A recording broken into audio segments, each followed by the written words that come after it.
That's right. Son of a bitch. There it is. I haven't done that in a while. The synchronized clap with that fucking soundboard effect or whatever. Nothing will last forever. Ah, the usual spiel. But anyway, hey everybody. Welcome back to another episode of Phantasy Star Online Episode 3 Card Revolution. We're gonna pick up right where we left off, right now. There it is. Calculated. First strike. We'll get a recap, partial recap, because they skip it kind of. It's a dispatch from Red. The hunters have grown complacent as of late. We must not pass up this chance. I want a preemptive strike against them. Alright, yeah. That's more or less the recap of what happened at the end of last time. We're playing on the Dark Side story. As a quick reminder. We started it yesterday. We should finish it today. Considering the battles are so inconsequential. Like, nothing really happens in the middle of them. Like, this game is very much like the last game. It's still very gameplay focused. It has a lot more dialogue and cutscenes, sure. But the bulk of the game is still the card battles. So like all the cutscenes and dialogue can be condensed. See all these chapters here? Down here at all the cutscenes and dialogue can be condensed into like this last little chunk right here. This last little tiny chunk of every single one of those chapters. So since I just fast forward through the battles, it's pretty probable we might actually just, you know, and I slow it down for the dialogue and the cutscenes, of course. We might actually finish today, even though it says like we got how many? 6 hours left, roughly. Yeah, but I started early enough that it's yeah, we'll probably finish. We'll probably actually finish on this one. In way less than half that time.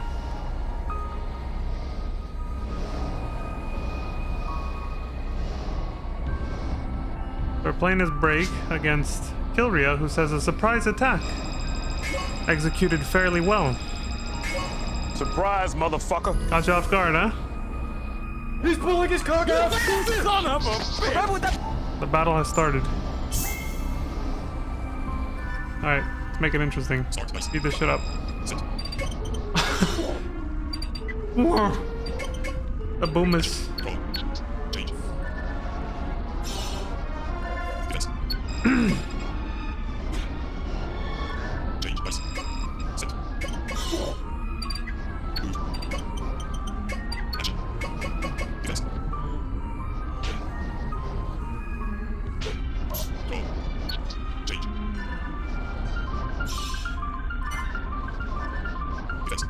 Oh, that's cool. Change bus. Sit.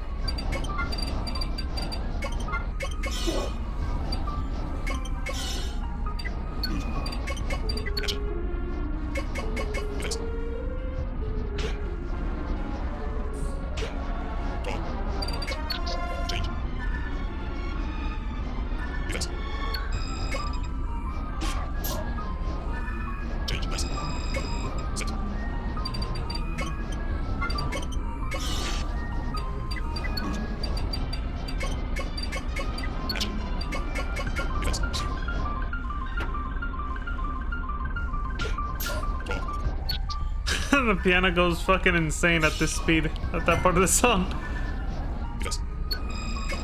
Meteor Smash.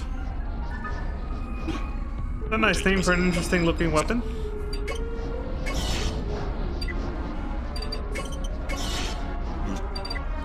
I like that through this game I get to see weapons that I might actually run into when playing, you know, the previous game as I keep working my way to level 200 on that game.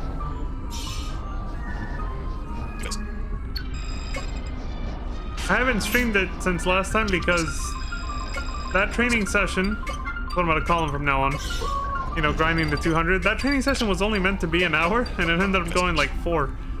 So I'm kind of trying to keep it balanced, like only do like 1 hour at most every stream. And then the rest of the stream time will be, you know, continuing story playthroughs like this. So since that one went like 4 hours, I decided to do 4 streams of just this basically, and then get back to the grind after the 4th day, sort of balance it out a little. The YouTube channel is gonna get a little messy now because of that, the VODs channel at least, but I came to terms with that and said, well, that's what playlists are for. I'm still gonna have them organized into a playlist, so Sit. Which reminds me, I gotta go make the long grind YouTube playlist actually. Defense. I forgot, I have to make two set. Well, I already made the Phantasy Star playlist because those videos are going live now, but the first ones. But I have to make the long grind playlist as well and double them up, add them to that playlist.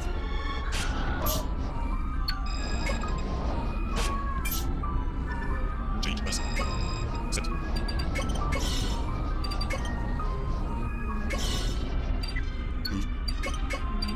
Action. Defense. Roll. Change. Defense.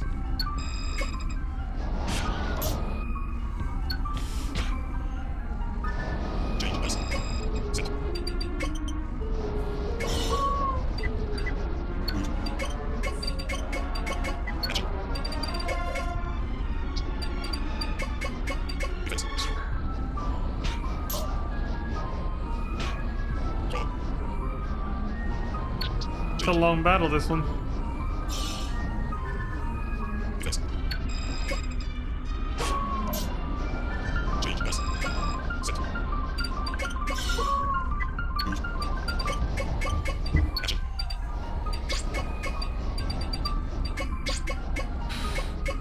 Defense.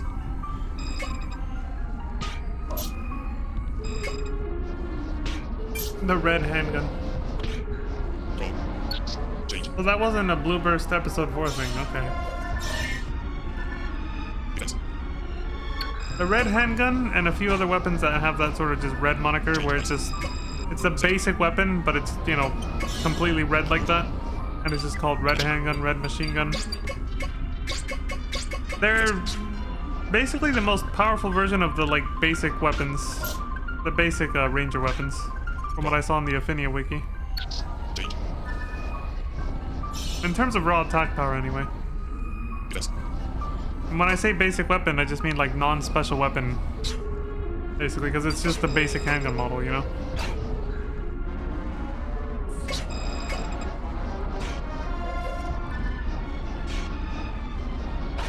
The lore behind it is it's like some kind of experimental thing they made. I don't know. I already forgot. I read up on it a little bit and then I was like, whatever. Because it was like considered like BIS, like best in slot for a potential best in slot, like, because there's various options for the character classes you play from the guides that I saw. Defense. There's not just one weapon, you know. Especially since the weapon stats can be modified and stuff. Change person. Sit. Move. Action. Defense.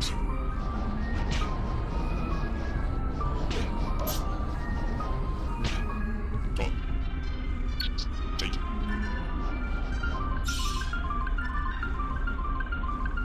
Defense.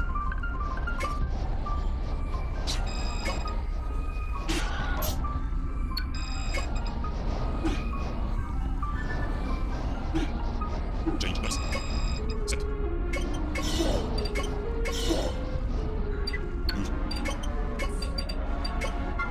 Action. Defense.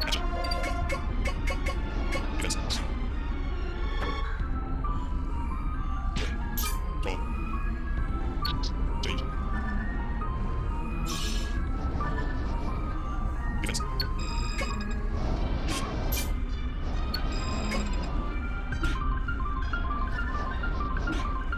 Change person. Sit.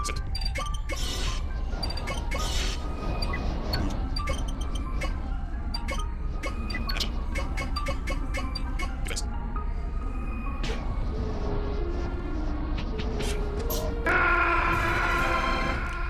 Got her ass. I zoned out, but then was like, oh, she's probably gonna die any minute now. I just had it in my mind. I was like, I timed it basically. I was like, oh, she's probably gonna, and then, so I had put my finger on there, and I was like, I might have to hold my hand here for a while if it's nowhere near being over. And then she died. So I actually got that, I nailed it pretty good without even checking the time. Excellent job. The operation was a complete success. Keep up the good work, Chief Red. Thanks, I guess. Wait, did she say, or did they say there's another emergency? Yeah. Chief Red just told me to send you to the command room immediately. That was an accident. It appears we have, holy shit, this guy just, it appears we have another emergency to deal with. Why sign up to do a long play? And then, you know, just literally master the text like you're speedrunning. Let somebody else record it then. Like, if you really don't want to, you know, like, I feel like the point of a long play is to, you know, show the game thoroughly. But they master the text like it's a speedrun. Yeah. Kinda odd. My excuse for skipping the battles or fast forwarding through them is because I'm here for the story. This guy's supposed to be showing everything about the game, you know? Red says, good work. Stays quiet. I'm sorry, but I need you back on the field immediately. What? Oh, shit! What the There's another emergency on our hands. I've got word that some data has been stolen from a C.A.R.D outpost. We can... Oh, shit. See? We cannot let the enemy get their hands on our C.A.R.D research data. The data in question is highly sensitive research material. We absolutely must stop the thieves from leaking it to them. Rush to the scene, catch the criminals, and get the data back from them. I think the Vice Chief has the details ready for you. I've got some other missions available too. I'll bring them out now. The quest Intruder has been added. Recon Duty 2 and then Research 2, I think it said. Also, starting now, you have 3 more members under your command. You have a far greater amount of orders to deal with, so take care in how you deploy your team. I'll let you decide who to deploy and when. I'm counting on you. You can now use the story character card Raise, Ogun, and Kranu. Raze is the hot android chick, right? I think. And she uses the, we looked that up the other day, the double saber. That fancy looking double saber that looks like 2 Musashi blades put together. But it's yellow and uses electricity. But of course on all the people here on the dark side, their weapons just glow this weird, like, purple. It's, I don't know if they ever explained that. It's like this purple transparent thing. So the Vice Chief says, I will explain the current situation. The criminal group is fleeing towards Mole Venti. Your mission is to capture them as quickly as possible. You may also run into hunter ambushes along the way. Keep a sharp lookout as you chase after the criminals. In addition, you have 3 new people. Raze, Ogun, and Kranu in your group. They've just returned from other operations and are joining up with us. They are currently stationed in the central control room.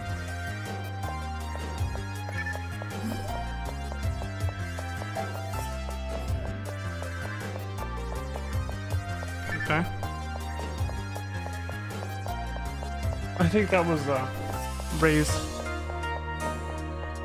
That's Memoro, I believe, that we just passed.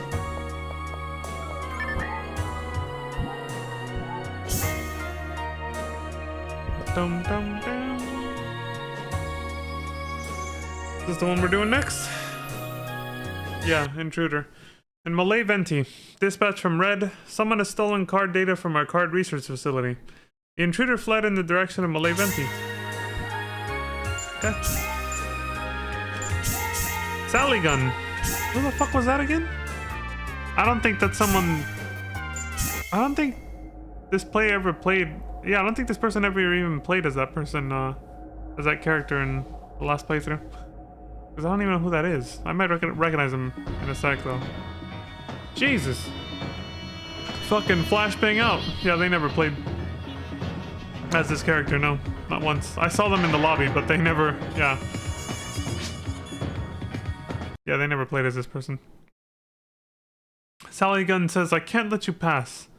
How about if you retreat instead? You bastard! You son of a bitch! How about that instead? I'm gonna kick your ass. Who's going first? That was almost a tie. Okay.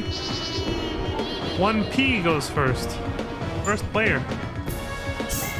Go get him, Tiger. This will be a shorter battle at least. Wow, the next one's gonna be super short from what I'm seeing.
Fucking surrounded by 2 healthy bears. Jesus. Okay, my nose is kind of stuffy. I'm gonna turn on my air purifier. Still in the room. Not really going anywhere, but...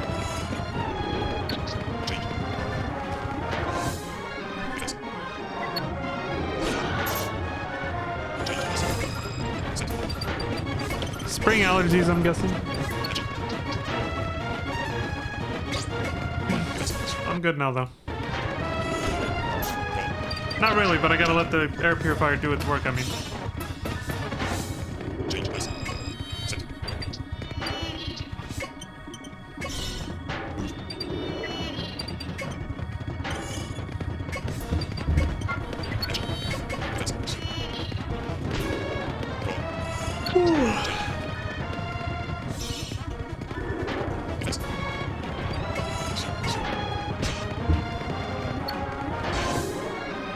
Well, since we have a little bit of downtime, let me look it up.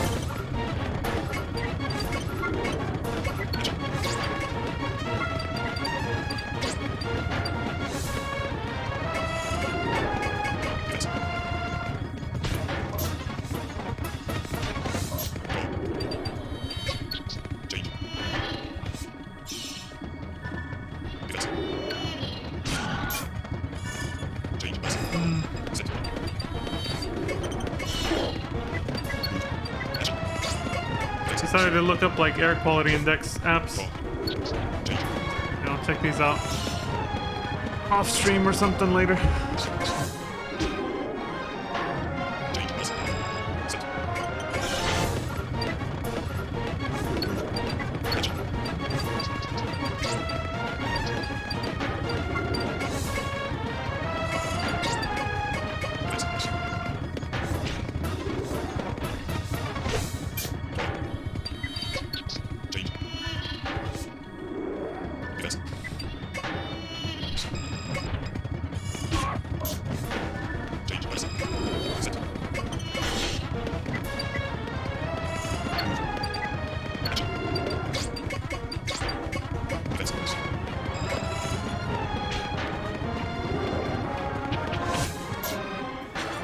Gone.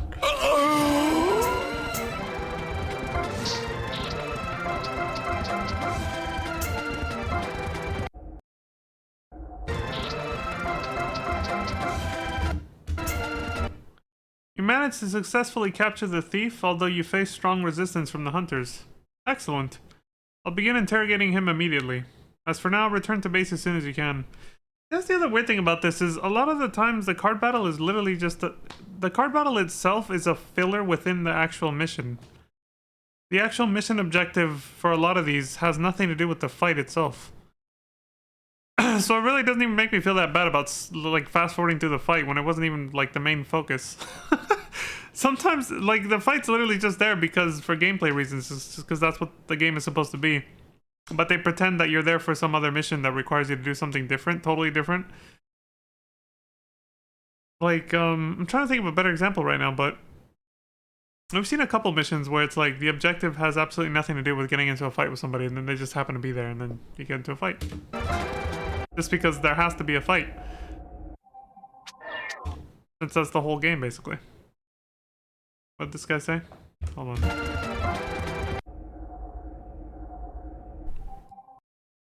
I gotta slow it down just to see. Usually this is where the dialogue starts anyway. Welcome, Chief Red is waiting for you. Please report to him. Okay.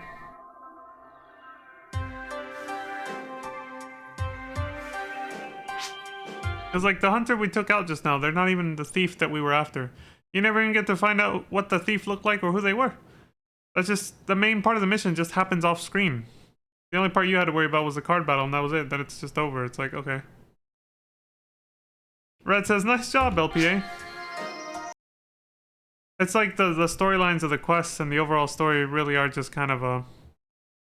They're just kind of an afterthought. Where the main game is literally just the card battles, basically. And the story is just an afterthought. It's just kind of there as a backdrop. And in a lot of ways, the previous game kind of felt the same way, too. Until they revamped it a little more. They revamped it and, you know, fleshed it out a little more with Blue Burst. But when the initial Phantasy Star Online came out, it's kind of the same thing, you know. The story kind of took a backseat to the gameplay, so I guess it makes sense. Brad says, if they had managed to steal that data away from us, then all our plans would have gone up in smoke. It's just, I guess it's kind of odd because this game this game evolved from an RPG, like a traditional RPG, so like just like Final Fantasy, you know? It came from Phantasy Star 1, 2, 3, and 4, our basic JRPGs, just like the Final Fantasy series. So it's kind of odd that when they bring out this next evolution of it, and it's an MMO, the story just completely... I guess maybe that's just because that was the mentality in the early 2000s, was that MMOs were just not really supposed to focus on story. So I guess that's probably why it is that way. Because I never played Final Fantasy 11, but that was the Final Fantasy franchise's first MMO, and I don't know, I'm pretty sure it was nowhere near as story focused as FF14 is. So it's, you know, I guess it kind of just goes right in line with, you know, Phantasy Star Online, same thing. They came from a story-driven game, an RPG, a JRPG, and then when they transitioned to MMO, the story just kind of takes a backseat to everything else. It's an interesting time period. Yeah, but I don't know how much of that is actually true for FF11. I tried looking up story videos. There was like nothing. There was only random ass lore videos that one time that I tried to look up stuff for FF11. That's all I could find. If there was like a main scenario quest line, there's like nobody on YouTube uploaded it. Like there was nothing. You still can. The game's still up. You can go play it, but you know, I didn't see anything. Anyway, then Red says, then all our plans would have gone up in smoke. I think it's about time I told you the basics behind our plan. Okay. I told you how we're after the material behind the cards. Yeah. The government refers to this material as the germ. They've been after this stuff because of its uses in card technology. And it's even been the cause of a few internal power struggles. In truth, it is a virus-like substance that's lethal in small doses. Strictly speaking, however, the government is not looking for this germ, and neither are we. We are looking for the Great Shadow, the source of the germ, and you might as well say you are. What's the difference? If they ever get their hands on the Shadow and took control of the germ, They could kill off everyone on Pioneer 2 if they weren't careful. So, our mission is to keep the Great Shadow away from the government. Yeah, they don't trust him not to accidentally cause a pandemic with it, yeah. And speaking of which, I'd like to ask a personal favor. Would you mind listening to it? It's about Break. I want you to deploy him to Lupa Silva. Normally I wouldn't need to bother you with this, of course. But I think he's going to get into a fight with someone. In other words, he needs someone to prepare him for a card battle. That's why this favor is taking the form of official orders. I can't tell you why I'm doing this yet. Let's just say that it has to do with our ultimate goal. Just like the data you got back for us just now. You understand? Sorry to bother you with this. I really appreciate it. The quest, The One I Miss, has been added. Okay, so this is going to be about Sophia. Which means we're probably going to fight Silpher again. The Vice Chief says this mission was thought out between Red and Break, I hear. I'm sure Red has his reasons for going through with it. Please, follow his orders for us. Okay.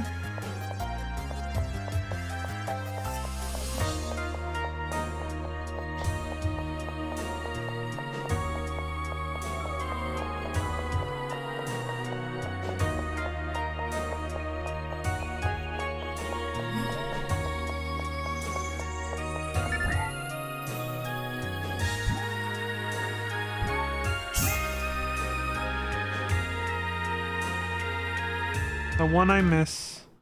From Red. Mission says this mission is of a personal nature. I'm afraid I can't tell you why for this one, but I need you to send Break to Lupa Silva as soon as possible.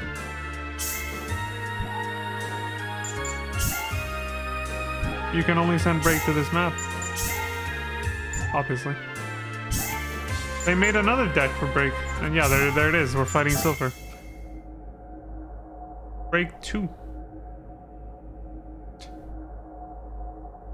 Upgraded version of the deck, maybe? I don't know.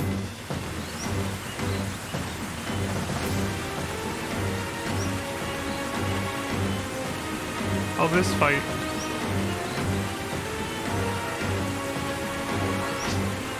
Sulfur says I knew I'd find you.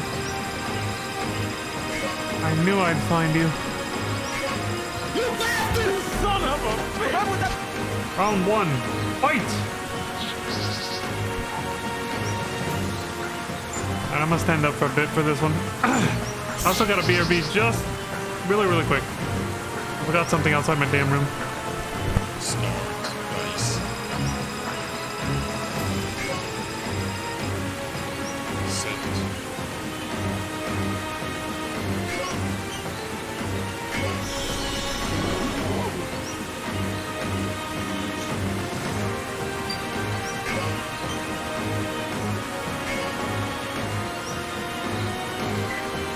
Action. Roll.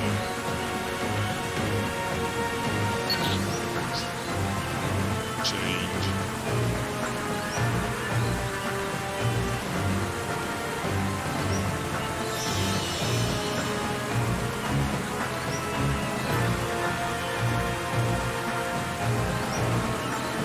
Change. Dice. Set.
missed much.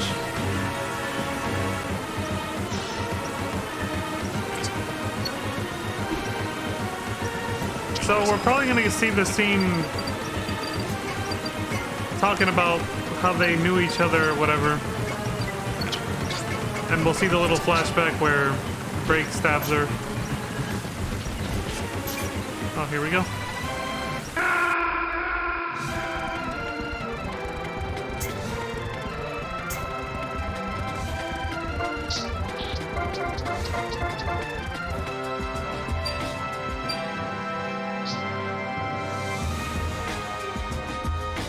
What's this called?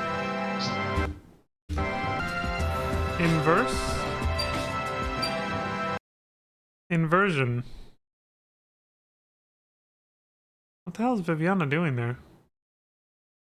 She's just kind of posing with her wand, and then there's, you know, fire everywhere. Defense action. Damage absorb. That makes sense, I guess.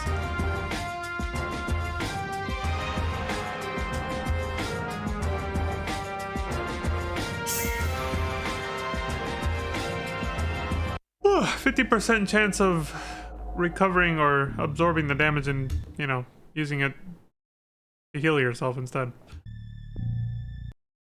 When you use it as defense. Silver says, it's time for you to explain what you said last time. We saw this last time. About Sophia. How do you know about my sister? My missing sister. Greg says, so it's true. I'd heard rumors, but you've lost your memory, haven't you? Silver says, I remember just fine. Bullshit! It was you. You took my sister with you. She never came back. Where did you take her? Craig says, so you really don't remember. Where did she go? Hard to believe you'd be the one asking me that. Silver's like, he's pissed. Craig says, I don't have any idea where she went. That's what I'm trying to find out.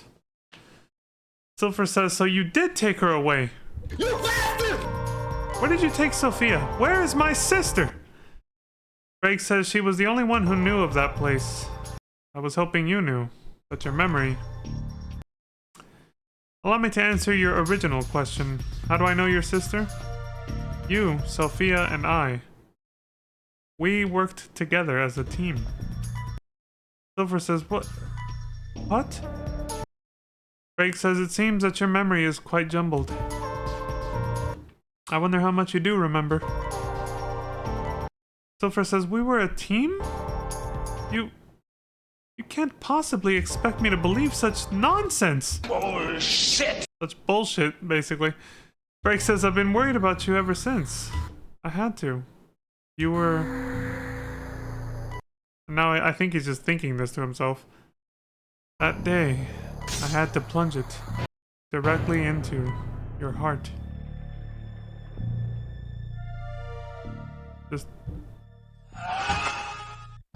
That's how that cutscene fucking ends. Well, maybe we'll get more answers about that scene. Maybe we won't. Because that didn't go anywhere last time. I suspect that it has something to do with what characters you play as the most, though. I think there's different side stories that this player just kind of skipped. Or maybe you can't do everything in one playthrough. That could be another thing. Welcome, Chief Red is waiting for you.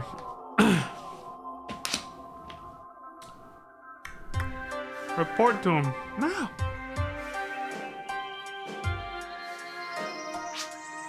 Red says, thank you, LPA. We've lost one of our greatest hopes. But it can't be helped. If her memory doesn't come back, we'll have to find another method.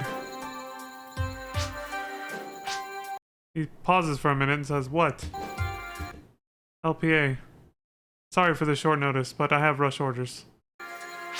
That was a weird segue, but okay. So again, though, you sent out Peko on an investigative mission earlier.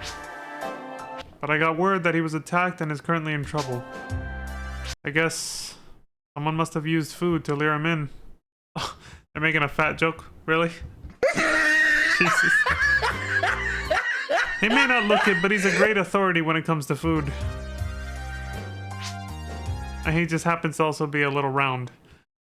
I heard he was pretty popular back on Pioneer 2, but... Well, anyway. It's Peko versus two enemies out there. He's at a disadvantage. Get some support out there and help him immediately. Good luck.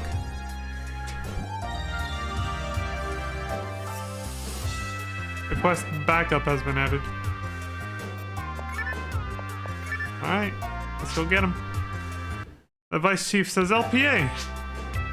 Don't waste any time, you need to hurry to the battle.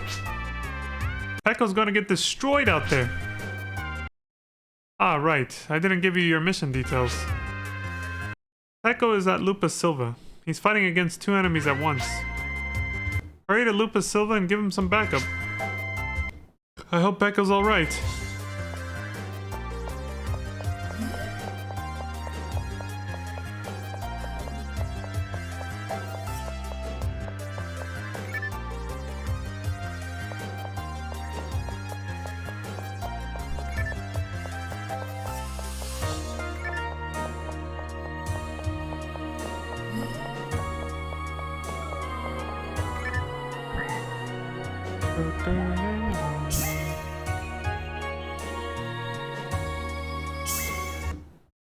Dispatch from Red. Peko headed for Lupa Silva to investigate, but was lured into a trap with food. Hurry over there and rescue him.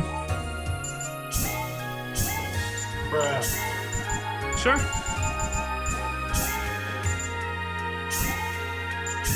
He's being attacked by Viviana and Teifu, so we're sending out Break to help his ass out.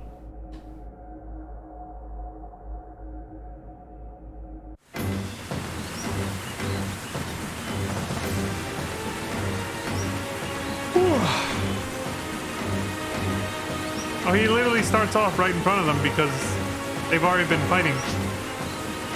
Peko says, I'm so hungry and can't move. Ugh.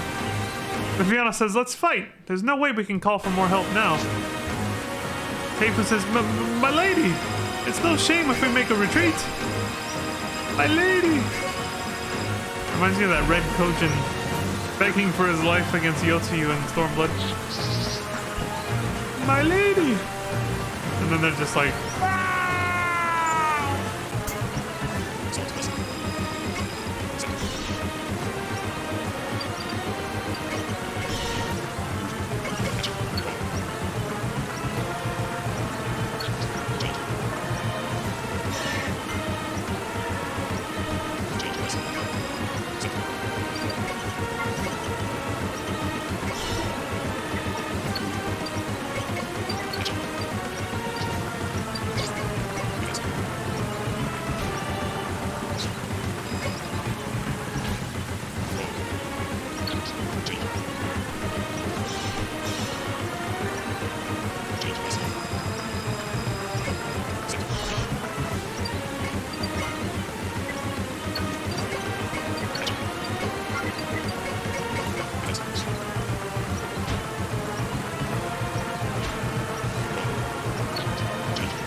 You know, even at 4 speed, at 4 times speed, the game's pretty relaxing to watch.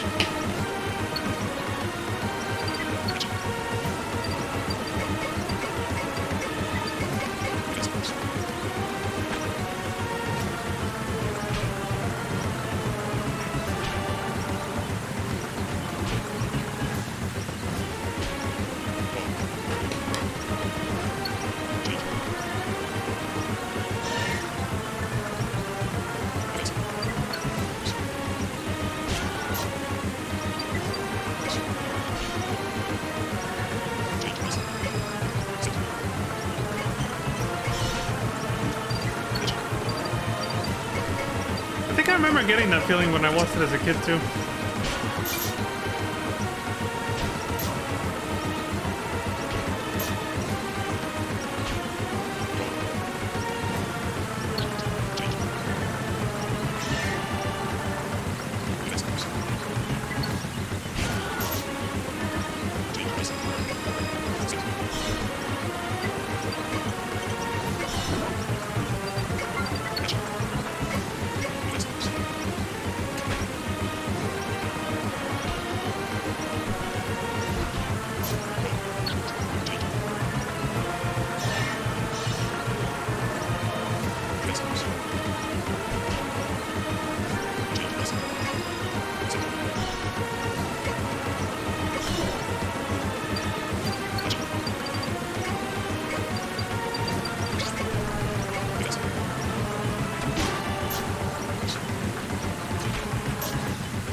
Destroyed.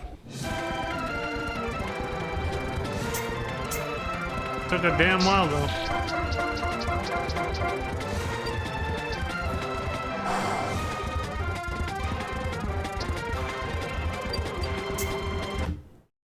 Glad to see that Pecco made it back safely. I'll be sure to reprimand him such that he doesn't let himself be tricked like this again. Thanks, Chief Red.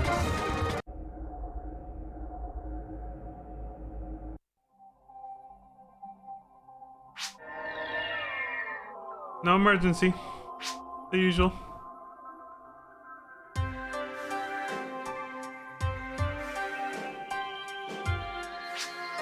Red says, nice work, LPA. I had Crane who disciplined Pecco for me. They've known each other since they were little. If that doesn't work, then I'll have to use another person on him. Let's just leave that to ourselves for now, alright? Anyway, your next job. According to some info we hacked out of the government, the Great Shadow is closely related to Photon in some way. Hey, Pizza! How you doing, Pizza Maid?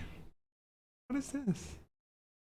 Destiny 2, the Final Shape Raid Race. Oh, I was like, what is that badge? I think I've seen that badge on you before, but I was really curious about it just now. I'm doing great. Yeah, I'm doing good. Just literally relaxing watching this. I was just saying right before you came in, that watching this game's gameplay, not playing it, but actually just watching it is very relaxing for me. Even when I put it at like double speed or something like that, it takes me back because I used to watch my brother and my cousin play this game all the time when I was little. Because they got really into it. So I would watch them do team battles against NPCs. And yeah, it was kind of relaxing. They said the Great Shadow is related to Photon in some way. In order to collect more information on Photon, a government dev team plans to conduct research at the Tower of Calum under the pretext of restoring the old building. We hear rumors that they are illegally redirecting Photon with the tower. We also have reports of possible government workers in the area. Go to Calum immediately and halt their research as quickly as possible. As always, their team may be escorted by groups of hunters. Be careful out there. Every mission is a mandatory card battle, so yes. The quest Dark Shadow has been added. Yeah, it's good. Good nostalgia. The Vice Chief says, here are the mission details. We just got a report on suspicious people near the Tower of Calum. If we match that up with the information we hacked out of the government, then chances are that the government is conducting... What? That was too quick. Photon research at Calum under the pretense of renovating the tower. If that is true, then it could put a damper on our future operations. Hurry to the vicinity and confirm exactly what is going on over there. If it is the government, then put a stop to their research as well. Best of luck. Okay. So what you up to, Pizza Maid? Just chilling?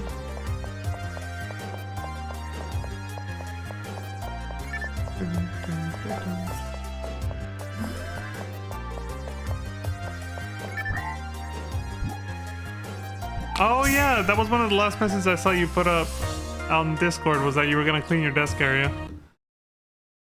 I've gotten a report about a suspicious figure over at the Tower of Calum. I need you to head there immediately to see what's going on. Okay.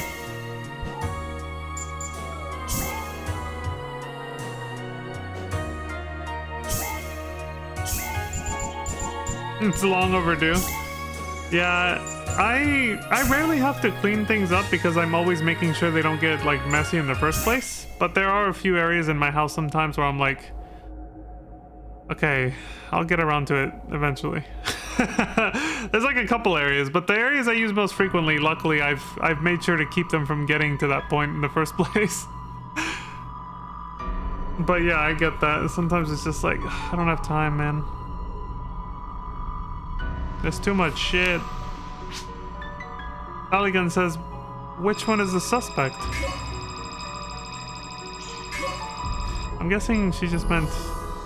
I like how humanoid the faces for the female androids look on their like character card portraits, but their actual character models in-game, they don't look very like lifelike, human-like, I guess. Not as much as like an actual Newman or human, basically. Like right there.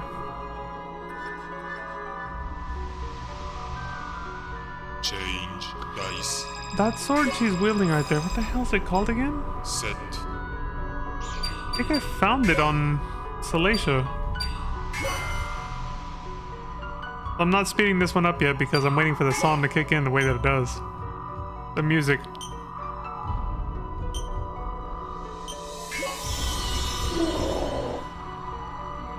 Move. That triumphant, like, Action. slow lead up. Draw. I'm gonna let it play out. We only get to hear it a few times because it's only when we come to this stage.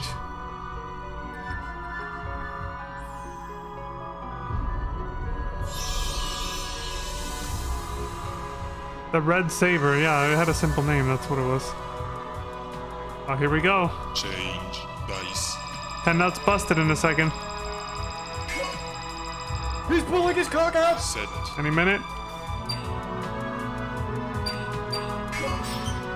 They tease you with this music.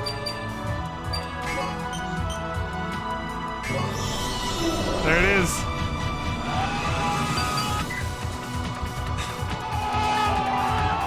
Son of a bitch. There we go. Now it's a bop. Action.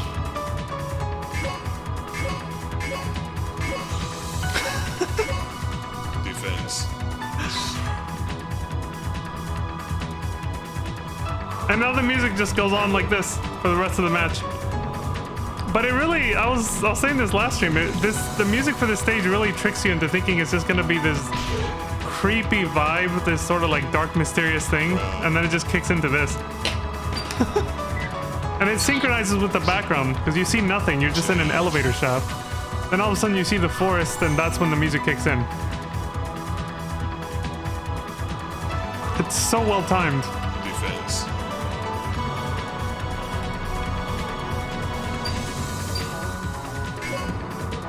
It's timed perfectly to pop off right when you can start seeing the blue sky in the forest.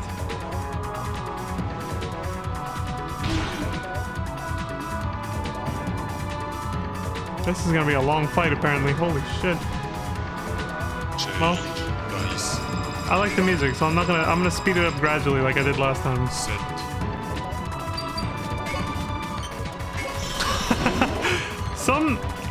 Some music, it's just like that. It still works at higher speeds within a certain limit. Action. It can even give it a completely different vibe. In a good way. Speed it up too much though, and then eventually it just turns into gibberish, but...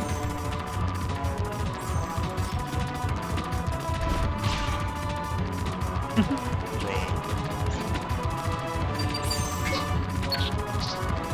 Change.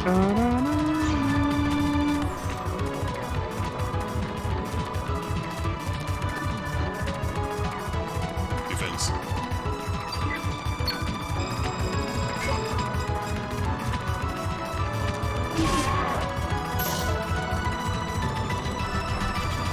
Change. Dice. Set. See, this still, yeah.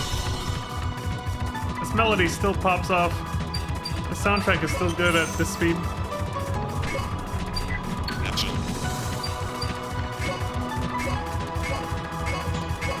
It's amazing how slow-paced this game is, because even at 1.5 speed, the characters, they move very slowly across the game board or whatever.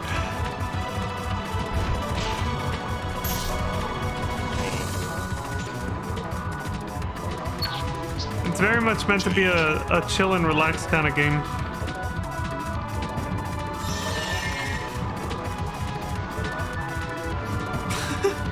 Defense.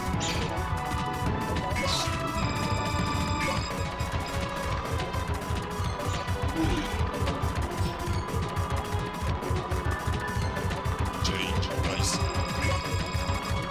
Set. Move.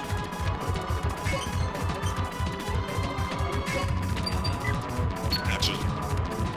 His little run.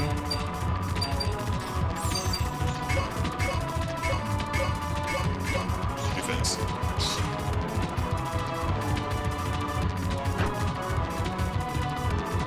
The dodge.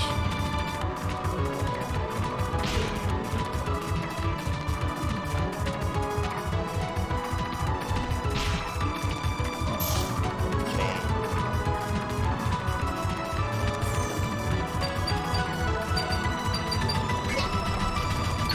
They got the perfect dance emo for this.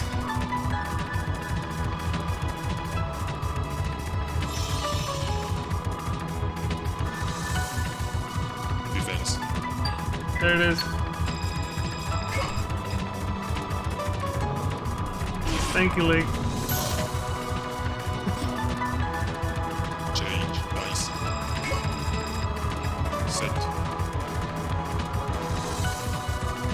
Move.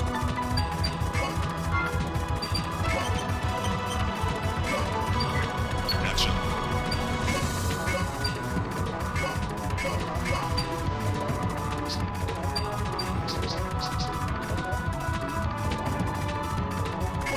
Defense.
Dun, dun, dun.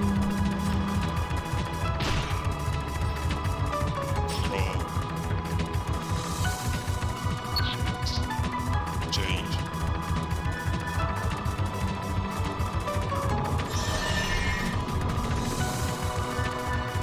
Defense.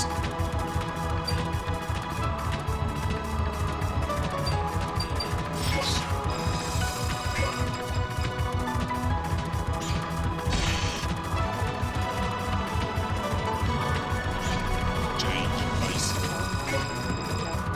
Set. Move. Action.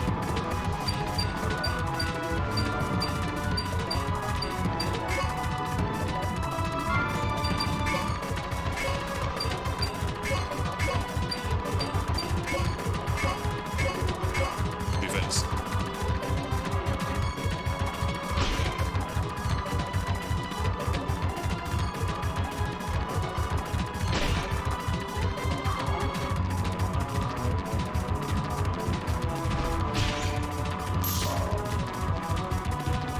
Getting ganged up on. That's the general idea, though.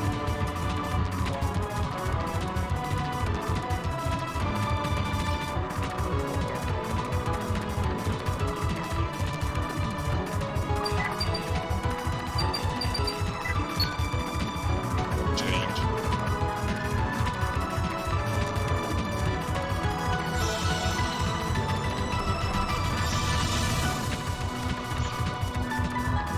Defense.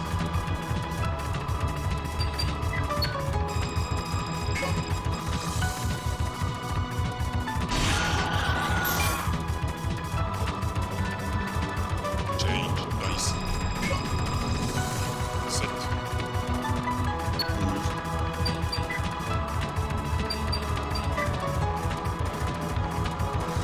Action. Dun, dun, dun. Dun, dun, dun.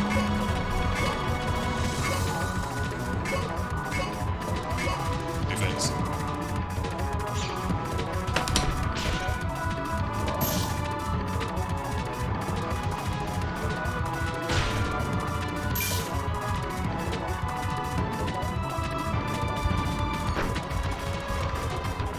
Draw.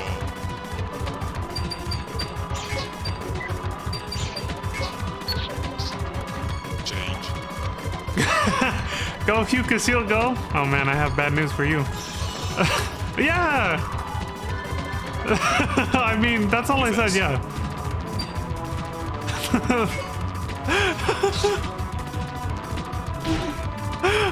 I'm sorry, Pizza Mate. Also, I almost thought you left. I forgot. Change. Dice. I was like, oh shit, hold on. Set.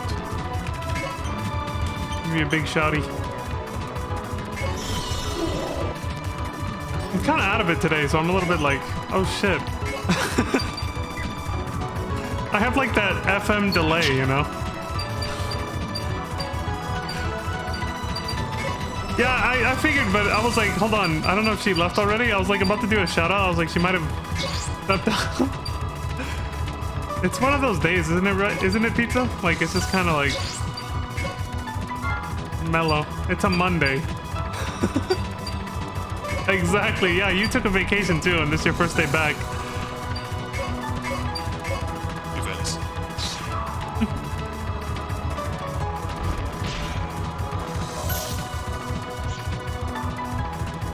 Yeah. Pero así es la vida.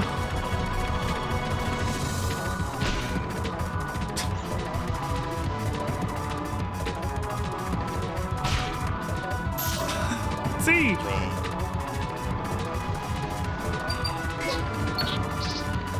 She's putting up a good fight. She's surrounded on all sides and doesn't have a weapon. Okay. But she ain't going down without a fight.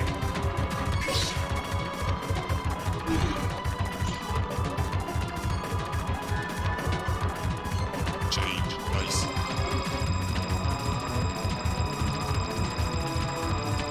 This dude went AFK, dude. He just let the dice roll. Went off to grab some water or something.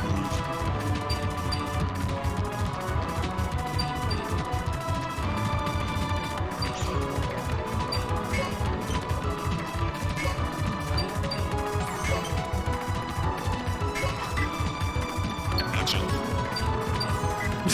Just straight chilling, yeah. This is at 1.5 speed, and he still sat there for a minute, so I was like, he definitely went AFK. Draw. Yep.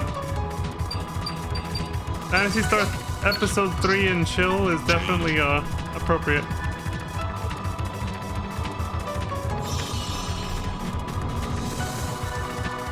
Defense. Like one of the first stages you even fight in, the music is so calm and relaxing, like there's no way somebody didn't fall asleep playing it, even playing the game. Set.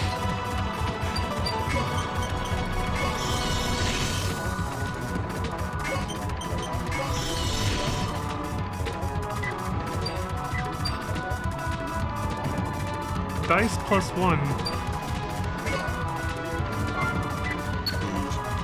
So what is that, like 9-sided dice? I don't know what the highest I don't know what the highest count is for dice.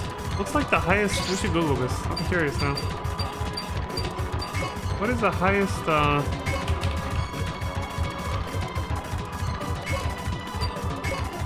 There's a 120-sided die?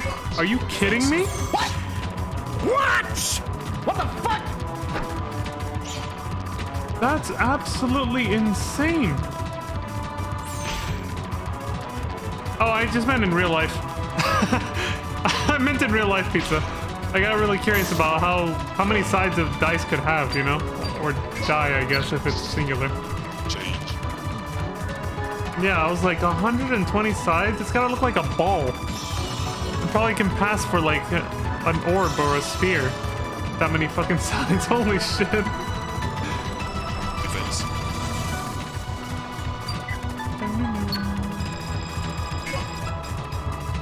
No, that's not the rules I only break again. I just got really curious about that. It says the 120-sided die, or D120, has the highest number of sides of any die in the world.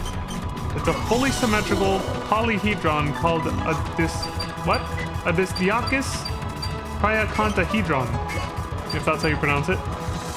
A Distiachus triacontahedron. Sorry, triacontahedron. Had an extra R there. Got triangular faces, numbered 1 through 120. And it's the only mass-produced 120-sided die. It's a math lover's dream, but it's not the easiest die to read, obviously. It wobbles when rolled because of its pointy features. It's like a spiked ball.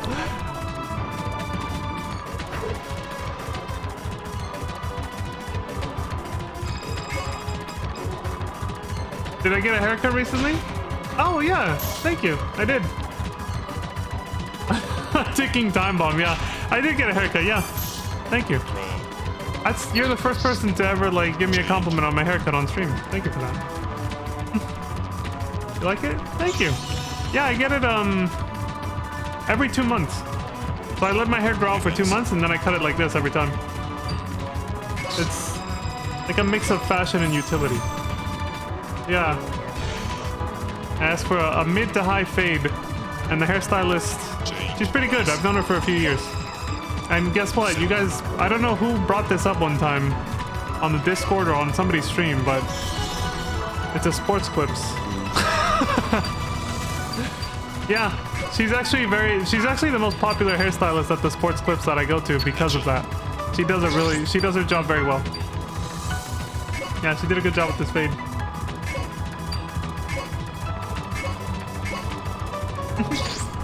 Yeah. Defense. You can use dice to play math games or to fairly decide the order of playing board games. No shit. Oh, this is it. She's about to go down. She's done.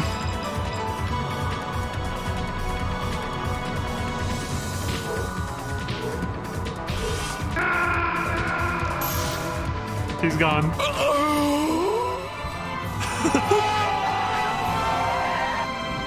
Son of a bitch. I would say if you watch the hero side playthrough, you'd see her win, but the player never used her. There's so many characters on both sides of this game. They pulled a... So since you said you've never touched this game before, I can give you a brief explanation and say there's a hero side and a dark side, exactly like Sonic Adventure 2. Sonic team just decided, hey, that formula worked for Sonic. Let's use it on Phantasy Star. So there's a hero and dark side for this game, just like there is in Sonic Adventure 2. She's on the hero side. We're watching the dark side now. We finished watching that one before. And the player never actually played as her. That's like the first time I actually... well, we saw her in combat, I think, as an NPC, but not player controlled. But... Why you let... The disrespect! Pizza Maid's freaking out. She's like, that's one of my people! This is racist. That was... Android homicide. What would you call that? Androidicide? I don't know. I knew the government had to be involved somehow.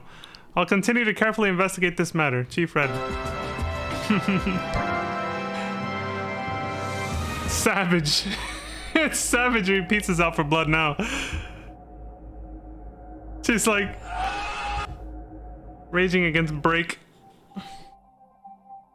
So far the player has only used break on this playthrough, I think. Yeah. Well, did we ever have to be forced to play someone else yet? I can't remember. Welcome, Chief Red is waiting for you. Please report to him. Alright. I'll remember this. Hey, it was a hot Fomar that took her out. At least, you know, there's that, right? You were talking about how hot Fomars are, so isn't that a little bit of compensation? Just a little. She's like, I don't mean shit. Oh god. When there's android death. It's always a great time having you here, Pizza. Tell him. She's like, you son of a bitch. Red says, good work, LPA. According to the people we captured at the Tower of Calum, the government is already working in a different direction. Tell Lantis what you did. Lantis is gonna be pissed. Lantis was actually here for the first, because I did a bit of PSO grinding to 200. You know, the 200 grind. And then Lantis stuck around when I started watching some of this. I think it was the second segment of this, but I was still watching the hero side. Did we? I think we fought Break. We saw Break go down a couple times. I'm surprised Lantis didn't say anything.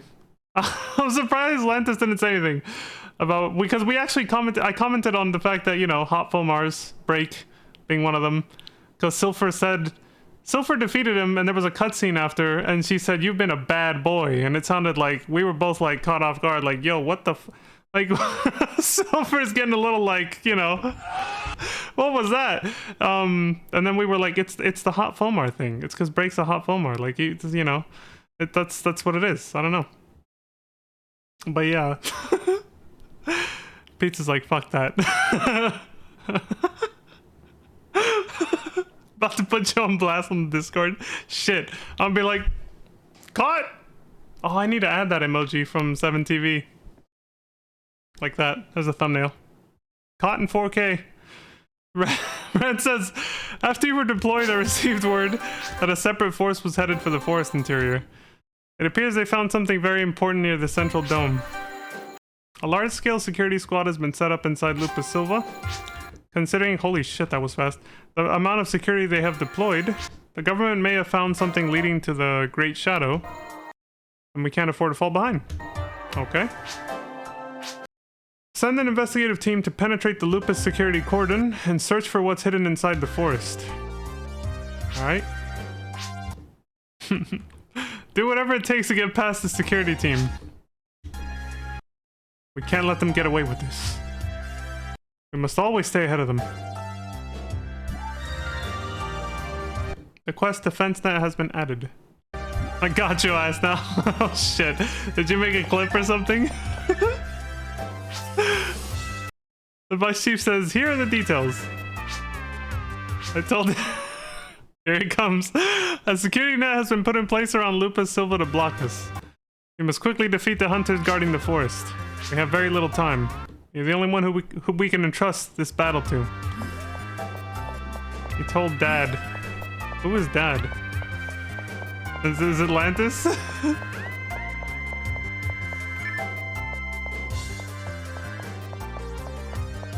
I'm scared. I gotta see this. You call Atlantis your PSO, Dad? Ah, I gotcha. I saw that Atlantis stayed up hella late. When shit breaks, you run to Atlantis. You're just like, Atlantis! I heard Atlantis stayed up hella late the other night, right? Playing with, Sarzak? Look at me trying to change the subject to get out of trouble.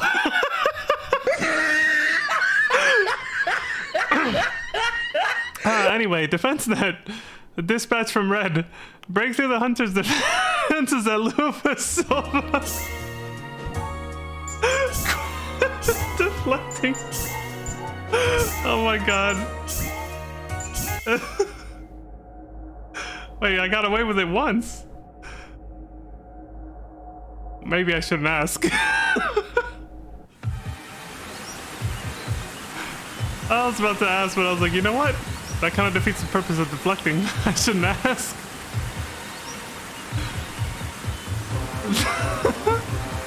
Oh, right. That. Oh no. Not again. Not another android about to get destroyed. Oh no. Pizza's gonna be like. Stella says, nya nya nya. Stella's keeping watch here. I'm guessing that was the cadence, I don't know. She's talking shit, Break's gonna answer. We got another android death incoming. And it's a Rakkasil this time too. Oh, Pizza's gonna have a field day with this. Start, please. I gotta see this. Set.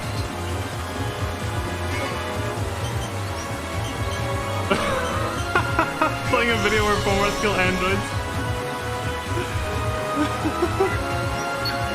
She's got the receipts. Oh, this is good. Action.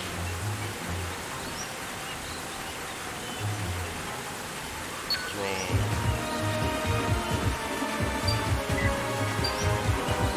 Her husband is a Rakkasil. Watch me go. Change. Yeah, this is gonna end poorly. Oh my god, this battle is that short. Look at the last one. This battle was enormous. On the elevator? This one's apparently gonna be over in like 2 seconds. Change. Damn. That feels bad. Set.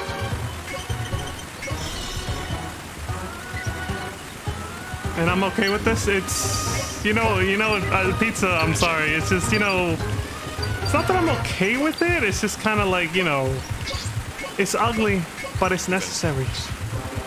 I did my best Denzel Washington from Training Day impression. I hope you understand. It's ugly, but it's necessary.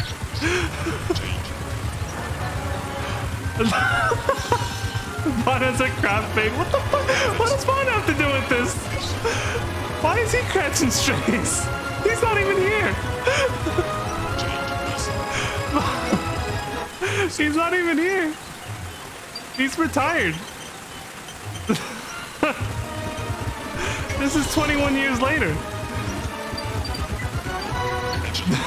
No, he's not here to defend himself. Damn. I was thinking I won some brownie points with my fade, and then all of a sudden we saw an android get killed on screen, and Pizza lost it.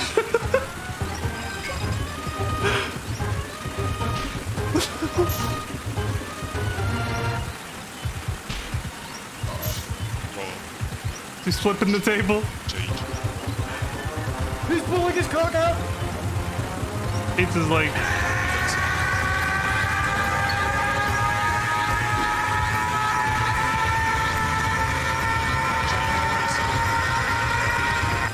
That's Pizza's rage right now.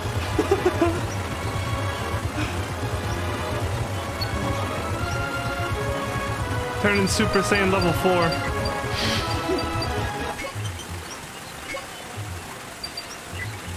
Action. Defense.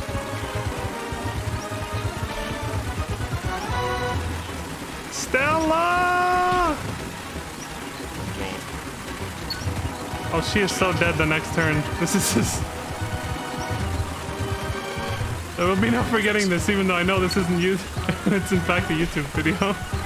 It's me via proxy. Shit. Of all the streams Pizza had to tune in on. I rolled, it was a bad dice roll. It is what it is. I shall accept my penance. Oh. Oh no, here it comes.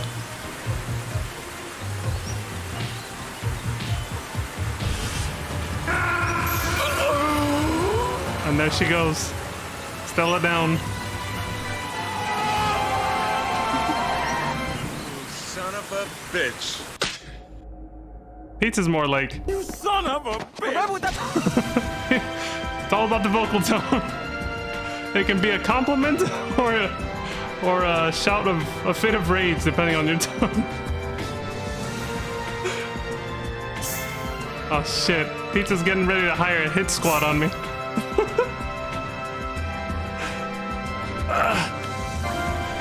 It wasn't me. My hands were up here the whole time. I swear. I had nothing to do with it.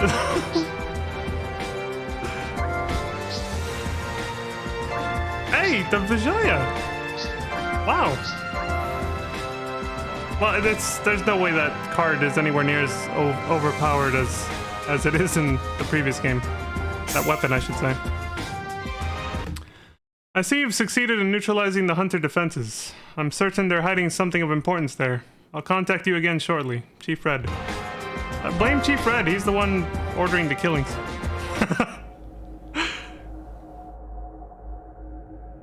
Still trying to get out of it. I need that song from Shaggy. It wasn't me. Oh shit, shit's happening. The music's different. How does the lyrics go for that song? She caught me on the sofa. It wasn't me. She even caught me in the... Where? I don't know. I haven't listened to it enough, but... Welcome back. You get caught. Chief Red told me to send you to the command room immediately. Obviously, it's some kind of emergency. He's on the warpath right now. Red says, good work. You took out that android. I mean, thanks to your support, we captured the item the government was after. It's currently undergoing analysis in our lab. Apparently they were searching for these flies, or files. That was a genuine fuck up right there. Like, what? Flies. These files from a man named Blitz, which might contain info on the Great Shadow. We can't decrypt them without the section ID of that certain individual. Oh, so there's an extra layer of okay, so there's an extra purpose to section IDs besides the game mechanic. There's a lore reason for them. They actually they're like social security numbers, I guess. Section IDs contain the complete personal records of an individual person. Okay, I actually said that before reading that, and then the guy immediately confirmed that, yeah, they're social security numbers, basically. So a brute force approach to finding the ID could be difficult. Of course, finding the person whose ID unlocks this thing is tough, too. Also, in an unrelated development, Pizza Mate is hiring a huge hit squad and is heading your way right now. Please take cover. No, he didn't actually say that. He says, we managed to hack into the government's central control computer again. What? It was dangerous work, but we got in some incredible new info. I had to throw that in there, it was too perfect. We haven't completely decrypted this info yet, but apparently the government is developing an ultimate weapon on Regal. Okay, that's an actual... What? If we leave them, we could be in a very dangerous situation. Oh, this might be the mission where we go... Where Arcs attacked the Hunter's Lab. We saw it on the other side of the story, so... This must be where we're now on the Arc side, on this playthrough. We're gonna go attack the Hunter's Lab. Yeah, and blow it up. Red says, if we leave them, we could be in a very dangerous situation. We have to confirm that this is true.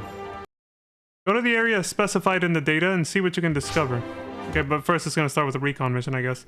If you find anything dangerous, then you'll just have to destroy it. We're counting on you. The quest Misty Temple. Oh, this is the one where we fight the automated guardian. The ancient automated guardian. I hope that doesn't still count as an android. I really hope Pizza doesn't see that guardian as another android. It's from an ancient civilization. It doesn't count. This is a consequence of your actions. Mercy, please.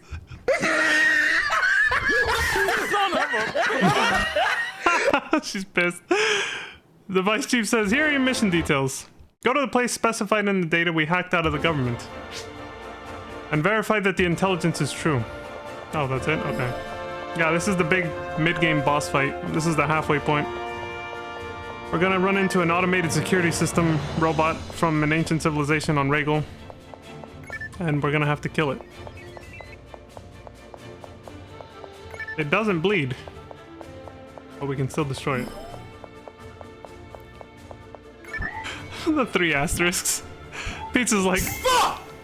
That's a translation of what she just said. Misty Temple, dispatch from Red. Our hackers succeeded in cracking the security on some top secret information inside Pioneer 2. They couldn't read all the, you know... Oh yeah, what was the name of the place? It has a very interesting name. Ravam Idis Sakra. It's called the Lukon Knight. So at least it's not, you know, a Hucasil or a Rakasil or a Mag. Not an android, it's just, you know, it's a thing.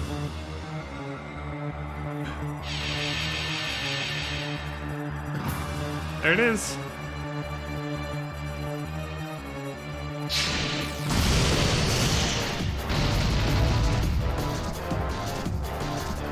The Flame Crucifix. Oh, he sent in Endu for once not playing his break.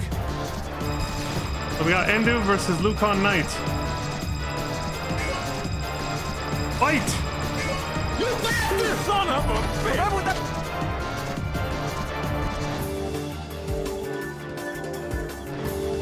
Okay, I remember the gimmick from fighting this guy on the hero side. It was, you like had to wait until it's green, like it is right now, to attack it. When it's the default white color, it's invincible. Or at least it was to like normal attacks. I don't know if magic maybe would have worked, but they didn't try that last time. Change. Nice. You're proud of your editing skills? Oh no. I can already, oh my god. There it is. The clip. Oh Jesus. I'm gonna be crucified. I'm fucked. Because I hit this button when an android died. It's part of the victory shtick for this video, I swear. That's all it is. It was nothing personal. I was just, you know, I was being consistent. Pizza's like, Oh shit! Defense.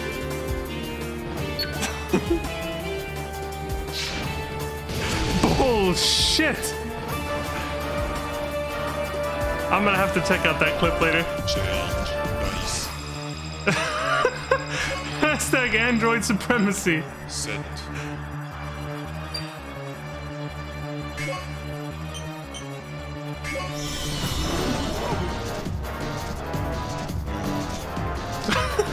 Don't you worry, it's there. It's not going anywhere. Oh my god, I haven't laughed this hard in a while. This is good. Action. Oh, my cheeks are hurting.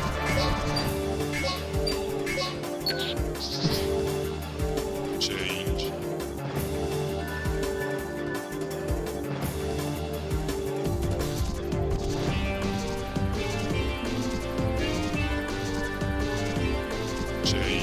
song's pretty good too. I'm still gonna put it at 1.5 though. Speed it up. Set. I think this one and the elevator song are like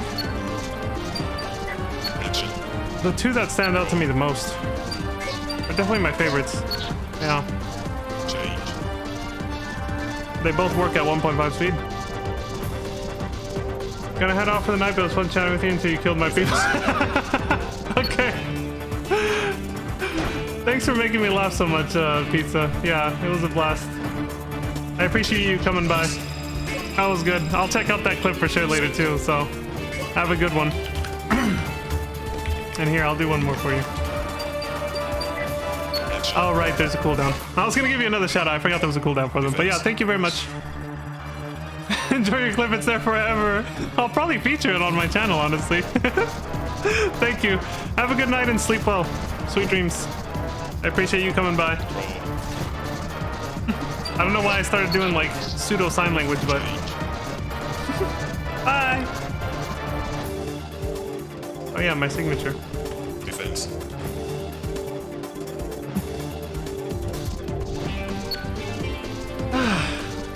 Good times. That's what live streaming's all about, folks. I could do let's plays off, you know, like completely offline, just record videos of my gameplay and all that stuff all by myself, but it's just nowhere near as fun as having a live audience with like people that you can have fun with like that, you know? It's much more fun to do it like this with friends. Defense. At least the funny moments like that. You know, it's good times. I do get though why some people prefer to continue to do, because I know Let's Plays are like how things first started on YouTube before Twitch even became a thing. And I know some people still continue to do that now. And I get it, you know, for some people they either just want to focus on the game or they get maybe a little nervous. It's just like, you know, when you have a live audience, you know, it gets it's a little different, right? Like Change. Nice. things change. You might get some more stage fright. It's just, there could be a lot of reasons Action. for why someone might just elect to continue just doing a pre-recorded. Defense. Sounds so weird saying pre-recorded, but you know what I mean. It's like, it's just the recording. It's recorded gameplay, you know, like, but you know, pre-recorded is just there to denote that it wasn't live streamed. So, I just remembered a comedian making fun of that, so. Change. The word has its place, though. I haven't been paying attention to the fight. Can you actually hit him when he's white now, or only when he's green? I guess we'll find out next turn. Change. Nice. Set. I like how when you play as a hunter, since you pretty much... you equip weapons, you don't summon monsters. So... Defense. these boss fights, I mean... you kind of just go right up to them and you just face to face the whole fight. You don't even use most of the field. Like, you guys remember this fight on the last playthrough? It was literally just them standing there and just beating the shit out of each other. It was a war of attrition. When you're playing as Arcs, the dark side, and you summon monsters to protect you instead and fight for you, it's just like you're trying to play keep away. Now you're trying to keep the dude as far away from you as possible, Defense. and you're boxing yourself in with your monsters like this. Change. Nice. Or at least stopping them from moving forward, you know? They don't get hit. Action. It's a very different gameplay style. Keeps it interesting.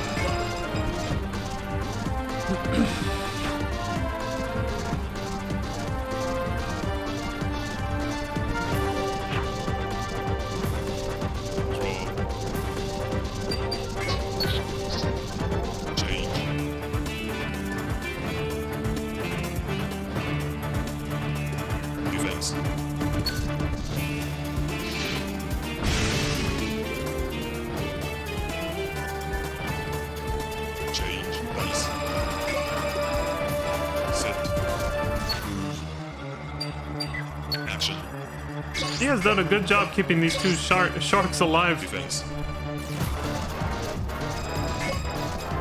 This is one hell of a strategy.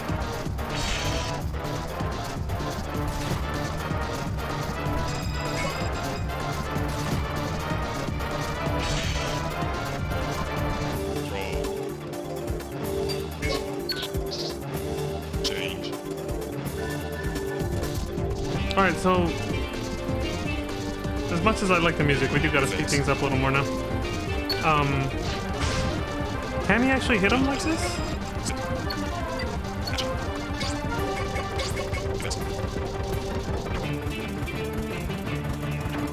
No. No, so when he's white, you can't hit him. He has to be green.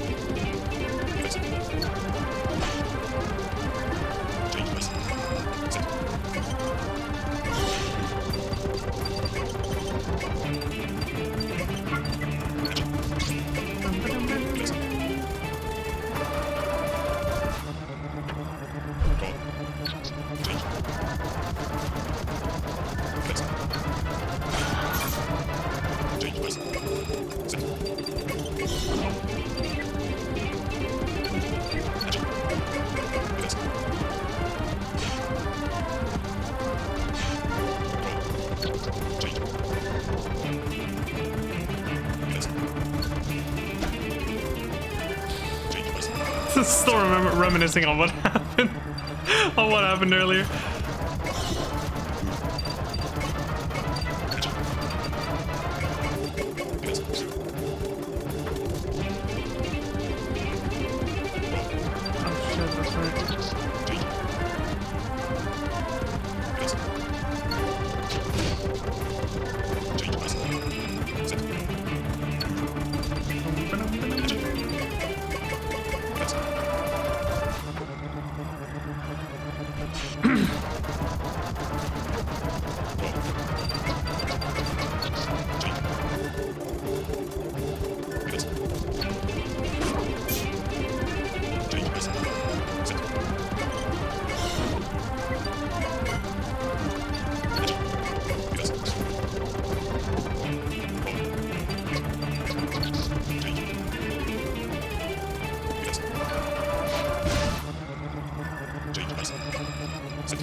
Damn, I zoned out for just a second. I was waiting for this.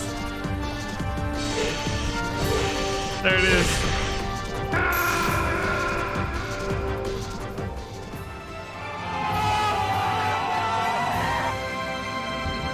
Son of a bitch. At least it wasn't technically an android this time.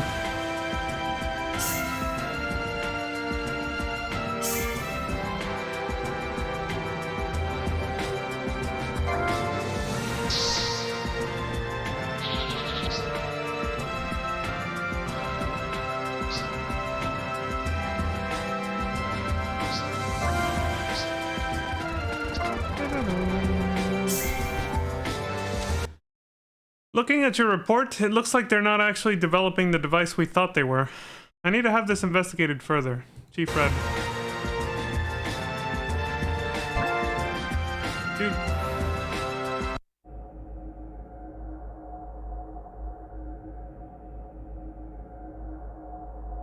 Lantis! Oh shit.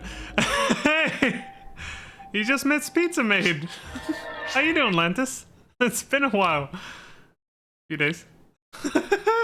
Shit, here we go.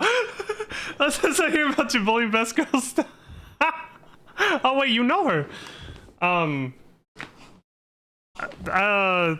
The truth is, she was just kind of, you know, she was hitting on me, and I had to like I was trying to let her down gently, but then, you know, one thing led to another. She kept being persistent. I had to call Break to come defend me, and he kind of got a little rough with her. He kind of got a little rough with her, okay? Like, that's my story, and I'm sticking to it.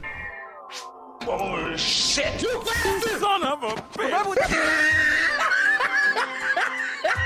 Also, wait, what the hell did this guy just say? He said way more than the usual.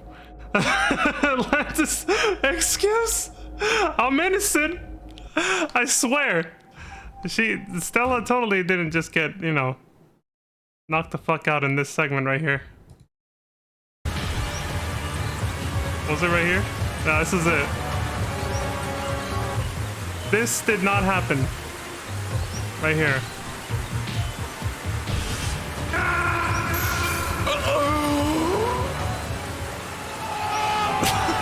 That did not happen. Son of a bitch. Neither did that soundboard. It's, yeah. Exactly. You didn't see it, right? Everything's good.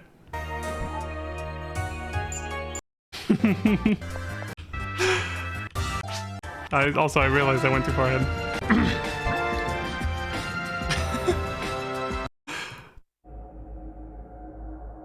I swear I didn't bully her though. It was self-defense.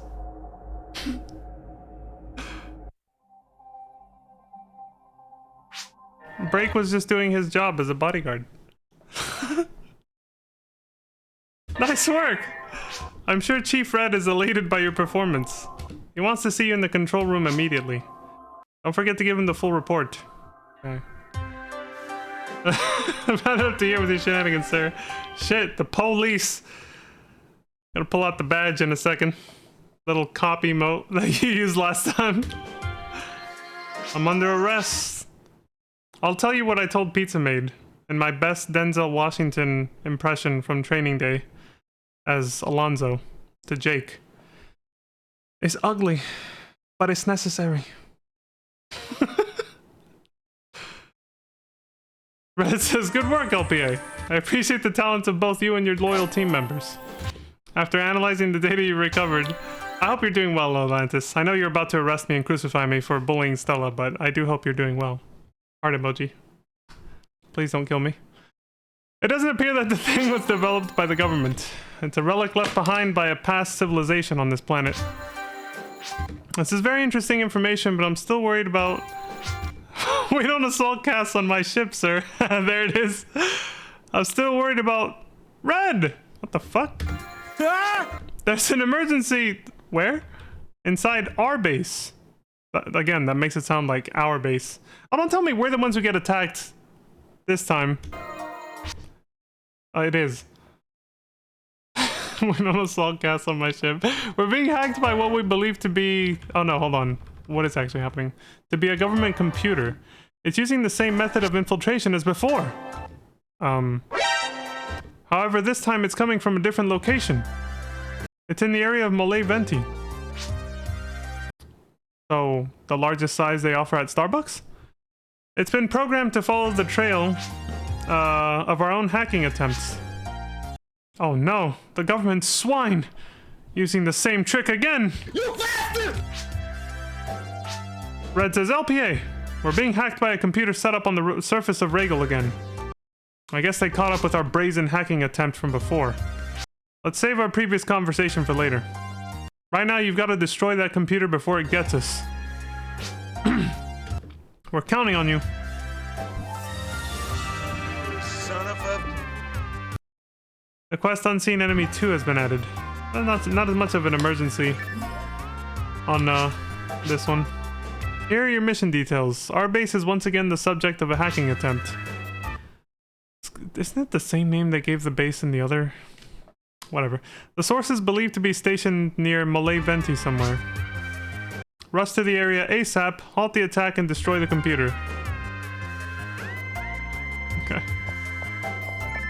Here, Atlantis, I hope you don't kill me if I do this.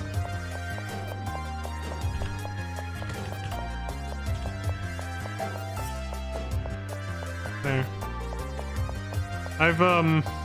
I've extended an olive branch. Please don't arrest me.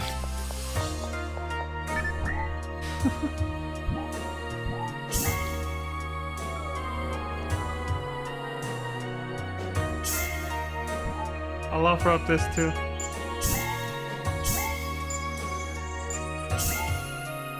A heart and a shout out to bribe the cops. To bribe the police. A heart and a shout out. We're going up against the Nolus this time. Well, hey. At least this time it's not another android. Hopefully Pizza doesn't watch the VOD if any more android deaths happen. I'll let you off with a warning this time. Thank you, Lantis. You're a lot more forgiving than somebody else. Good thing you... I don't know how far up you can scroll up in my chat right now, but holy shit.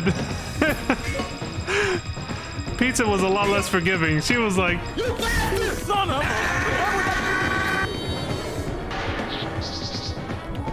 She was a lot less forgiving.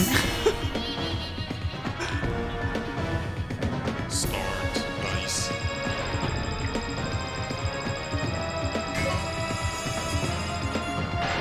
Set.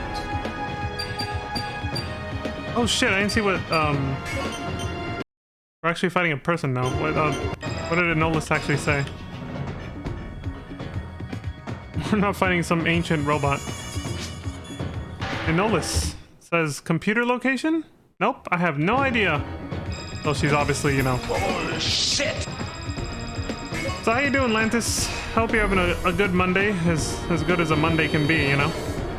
But, I hope you're doing well. And having a good afternoon or evening. Start. Oh, it's definitely evening. Even for my time zone. Set.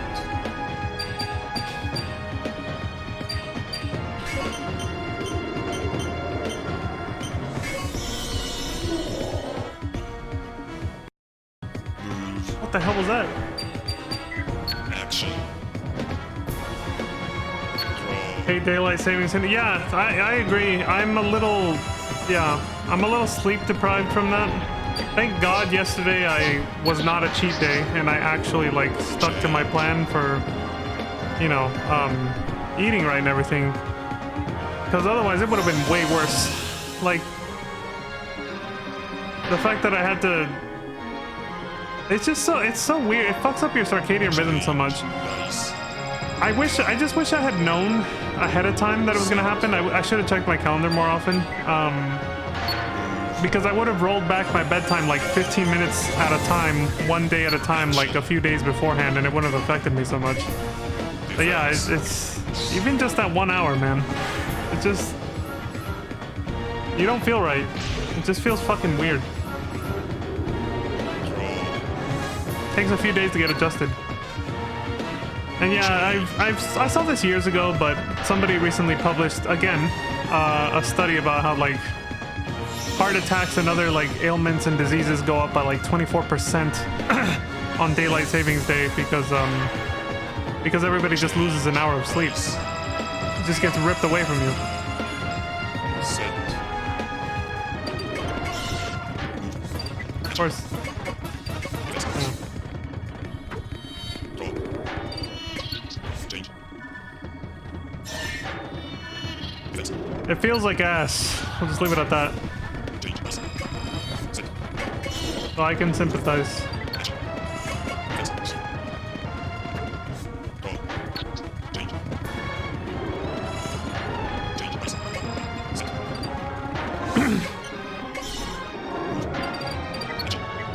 Dice. Set. Action. Yes. Draw. Change. Yes. Change. Dice. Set. Action. Yes. Draw.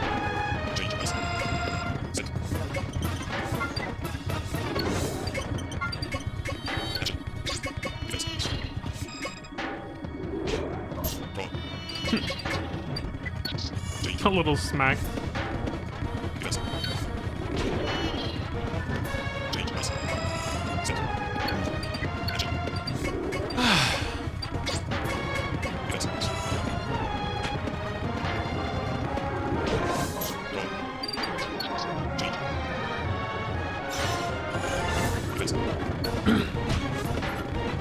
Action. Yes. Draw. Change. Yes. Change. Dice. Set. Action. getting a little excited that we're almost at Phantasy Star Universe after this. Like, that'll probably be tomorrow. I definitely won't have time to start it today. But, well, maybe. We'll see, but I am excited for it, though. I played through that whole story, and I remember it being like, you know, it didn't blow my socks off. Like, I hardly remember most of what happens, but it was a decent ride for what it was.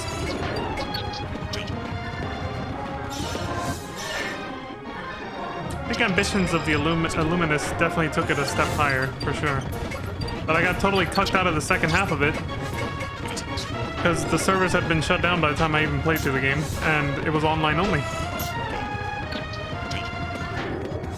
The second half of Ambitions of the Illuminous were released in patches, basically. Kind of like FF14's post-expansion. Where it properly wraps up the expansion's initial storyline, basically.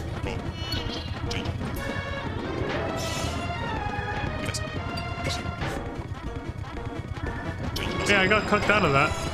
It ends on a cliffhanger, too. That's the worst part. But thankfully, someone had the foresight to actually record the missions and in detail and put them up on YouTube before the servers got shut down, though. Unfortunately, no one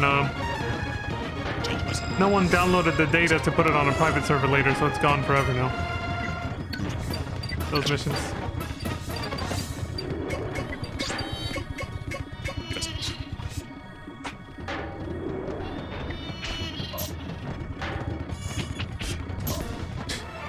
Dead.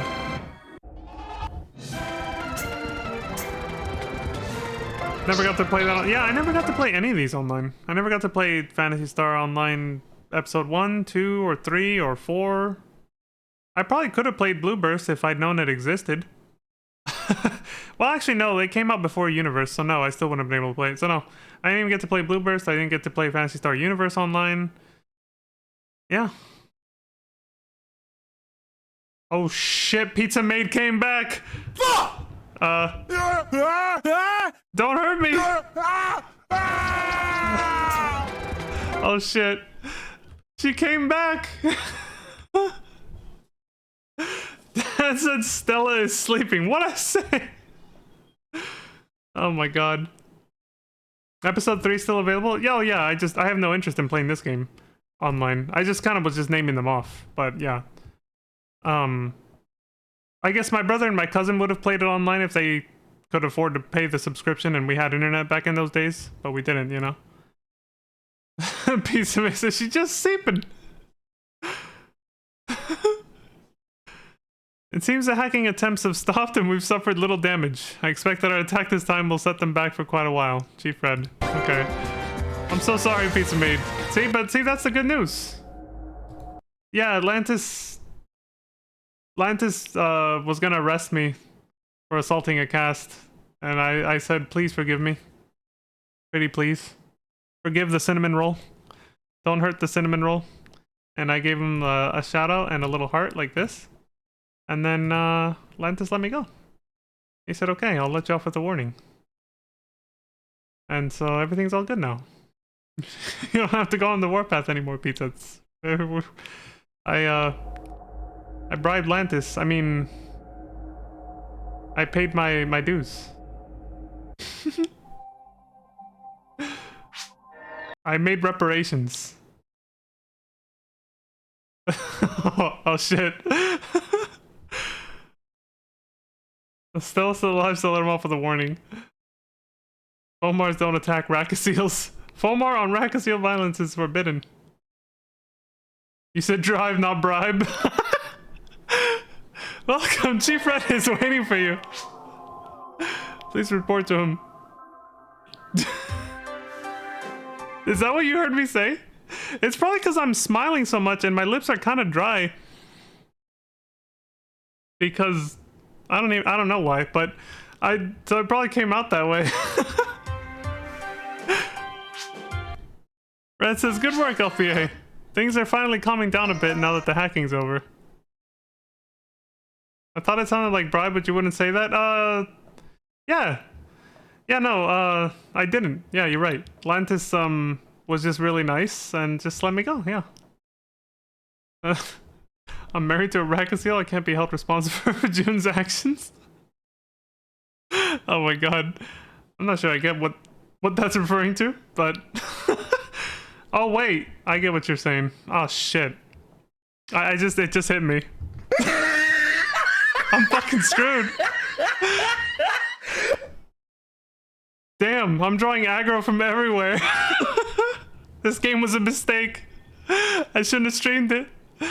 Red says things are finally calming down a bit now that the hacking's over. That was a close call. They were very close to finding our location.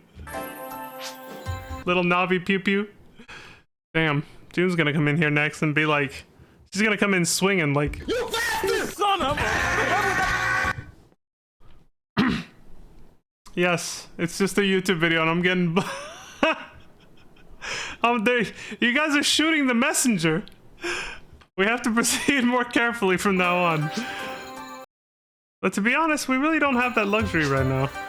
Luckily, we have a very surprising ally among the card lab hunters. Oh, Enolis. The one we literally just beat her up too. Not the man we were looking for before, mind you, but still. It looks like our solicitations for what? Have finally paid off for us. He's giving us detailed information on what's going on in Pioneer 2. He says he too, is covering up for her quite a bit. You're not even playing is what makes it 100 times funny. Yeah, I know. You're still welcome on Pioneer 23, this YouTube creator though? Oh damn, I think Long Play Archive just got shadow banned. I wonder if he says... No. They don't out the creator on this one. They don't out the person who actually recorded the game. They do that on other videos though. Or, there's another Long Play channel that I watch sometimes called World of Long Plays. They actually sometimes put the name of the person, unless they want to be anonymous, they actually put the name of the person who did the recording. These guys did not. Red says, of course, it's obvious that he's trying to get stuff from us too. It's definitely Inolis. But we'll play along with him as long as he comes through for us. I'd like you to capture the Pioneer 2 transport system on Lupus Silva to keep him from stealing our information and running off home. You can go up to Pioneer 2 from there. All you need is a return pass. In other words, if you can pull this off, we'll be able to sneak onto Pioneer 2 itself. Okay, the big lab attack is coming up soon. Then we can carry out the experiment and locate the Great Shadow. I feel bad for Break, but... That's the reason this person went anon. Yeah, they went into hiding because they knew. They had the foresight. They knew people would come after them. The quest confirmation has been added. So this is the prelude to attacking the hunter base. Okay. Oh shit. I forgot sometimes this dude just goes fast. Vice Chief says, here are your mission details. We're negotiating right now with a secret informant. Cranu is handling the negotiations, and I think they're going alright. This is part of a plan on our part to directly break into Pioneer 2. In order to ensure this plan moves smoothly, we want you to attack the Pioneer 2 transport in Lupus Silva. This will also ensure that our informant does not flee on us. We wouldn't want details on our own location to be leaked. Okay. So now I have to expect a visit from Nanto June. He's gonna come in swinging. Look, we have Raccoseals and Hucaseals on our team here too, so you know, wasn't a hate crime. You know, it was just kind of the way things went. June's cool, so you're safe. Okay. It's just the way the cookie crumbled. It's ugly, but it's necessary. Long Play's the one that's gonna get it. LPA. Long Play Archive. Confirmation. Location Lupus Silva. Dispatch from Red. I need you to head out immediately and launch an attack on Pioneer 2's transport system. I'm surprised this wasn't on the train thing or whatever. Something mom spaghetti. Knees weak, arms are heavy. Vomit on his sweater already. Mom spaghetti. I can't believe I remember that much of the song. I was into Eminem a lot. I had an Eminem phase in the early 2010s. Early to mid 2010s. Just ask my ex. Yeah. A huge Eminem phase. Like, he was all over my playlist. Well, I listened to him on Pandora. Back when that was a thing that people listened to before Spotify took over. Viviana. She says, I must hold steady here. Now we're going up against the Fonuro.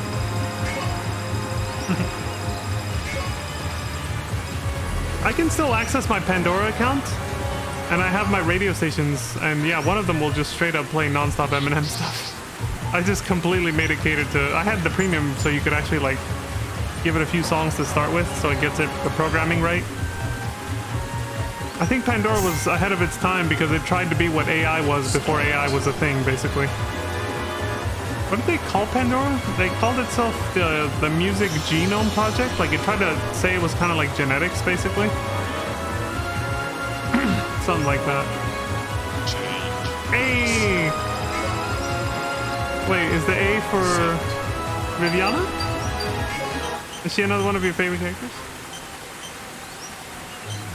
Phantasy, you played Arcs? You didn't play both sides? Okay, Pandora. Okay, I figured, I was like, is she saying A for Viviana or for Pandora? Okay. I don't even know, like, can you still download the app? Is it still around? As far as I know, it disappeared, didn't it? In it. I turned British now. She's already surrounded.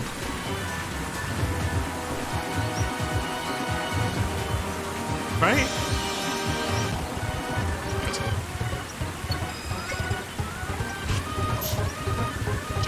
I think I still have the app downloaded on my old phone too.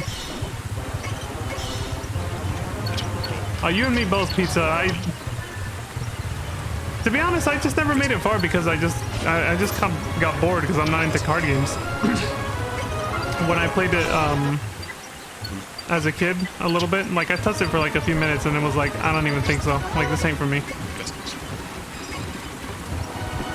Played both sides, but your deck against friends was Arcs. Oh, Lantis, can you answer me this question? I actually, does your deck online carry over to offline and vice versa? Because it looked like when this guy loaded up his character, he, they had 2 card levels, and one of them was like obviously for online and one offline. It seems to be separate. It said CLV 0, or 1, I think it was. CLV O for online, I think it was, because it said O and then it said 1, level 1. And then it had CLV off, as in like card level offline, and that was the one that we see here where it's at 11 right now. So I'm wondering if you could actually take the cards you gain from the card packs, like all the progress you make on offline, can you take those decks into online? Oh, right, you said you never played online, okay. Oh, none of us fucking know. Shit. Yeah. I think Pizza Mate, if you're asking Lantis, that's fine, but like, if in case you were asking me, I haven't touched this game in forever. But back 20 years ago, when I did try it a little bit and got bored, I still watched my brother and my cousin play it sometimes. Mostly because I just didn't have a choice. There wasn't a huge variety of video games back in 2000s, which is why games that were very slow like this, or that had a lot of post-game or replay value essentially, were very valued back then because there just wasn't a lot of games. Like, the video game industry has blown up since then. And so we would have nights where we would play Phantasy Star Online episode 1 and 2 together. And then when this game came out, my cousin bought it, and then my brother and my cousin got really into it. So they would sometimes play this when we weren't playing episode 1 and 2. We gotta learn together. I was asking you, okay, good. Yeah, I was like, just in case you were asking me, no, I haven't touched this in forever. What's the private server that you guys said hosts this? Is it the Stack one? The one that hosts the GameCube PSO 1 and 2?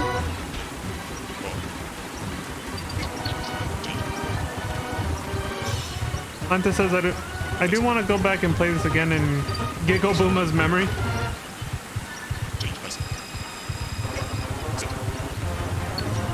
Aw. Little sad kitten.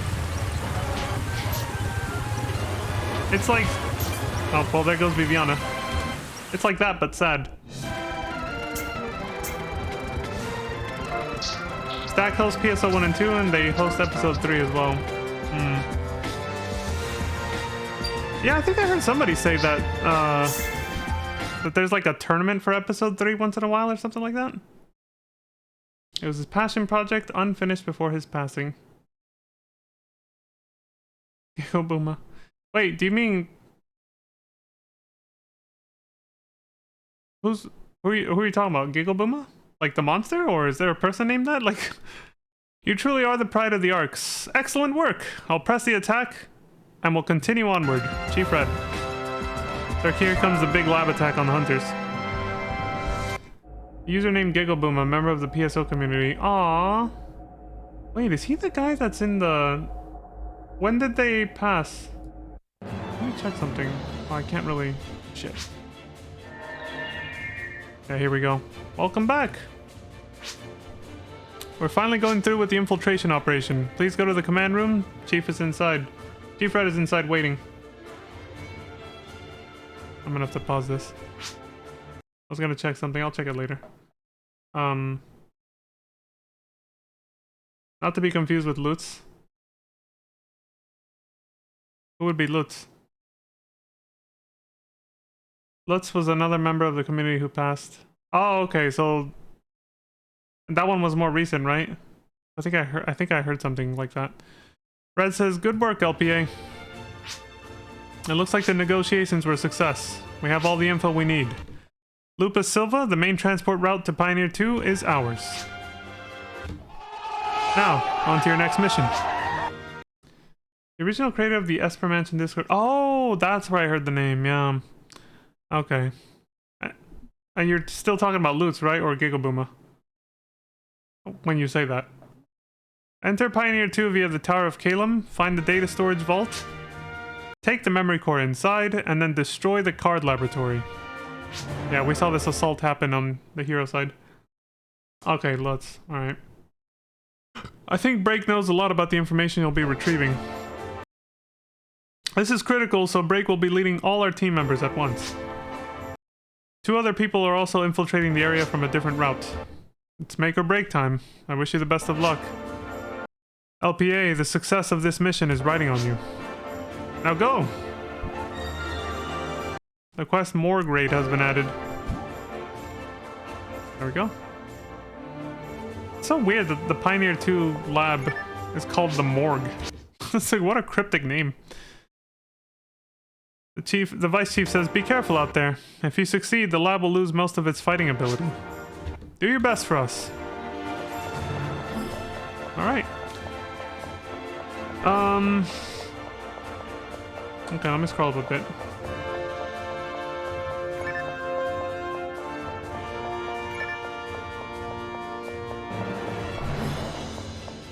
Yeah. Yeah, I remember falling asleep a couple times watching my brother and my cousin play this.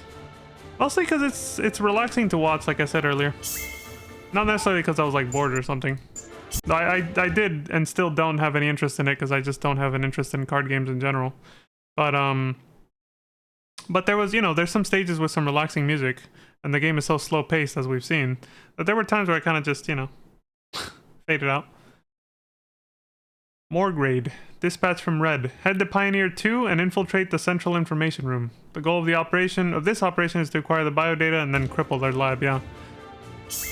I like how it goes down to the bottom left corner of the map, just to put a little bubble to denote, you know, Pioneer 2 is still orbiting in space 21 years later because of all of this incessant, you know, inner squabbling we're having. It's like a civil war, basically. LPA, obviously, is teaming up with Endu against Orland and Gluestar. Alright.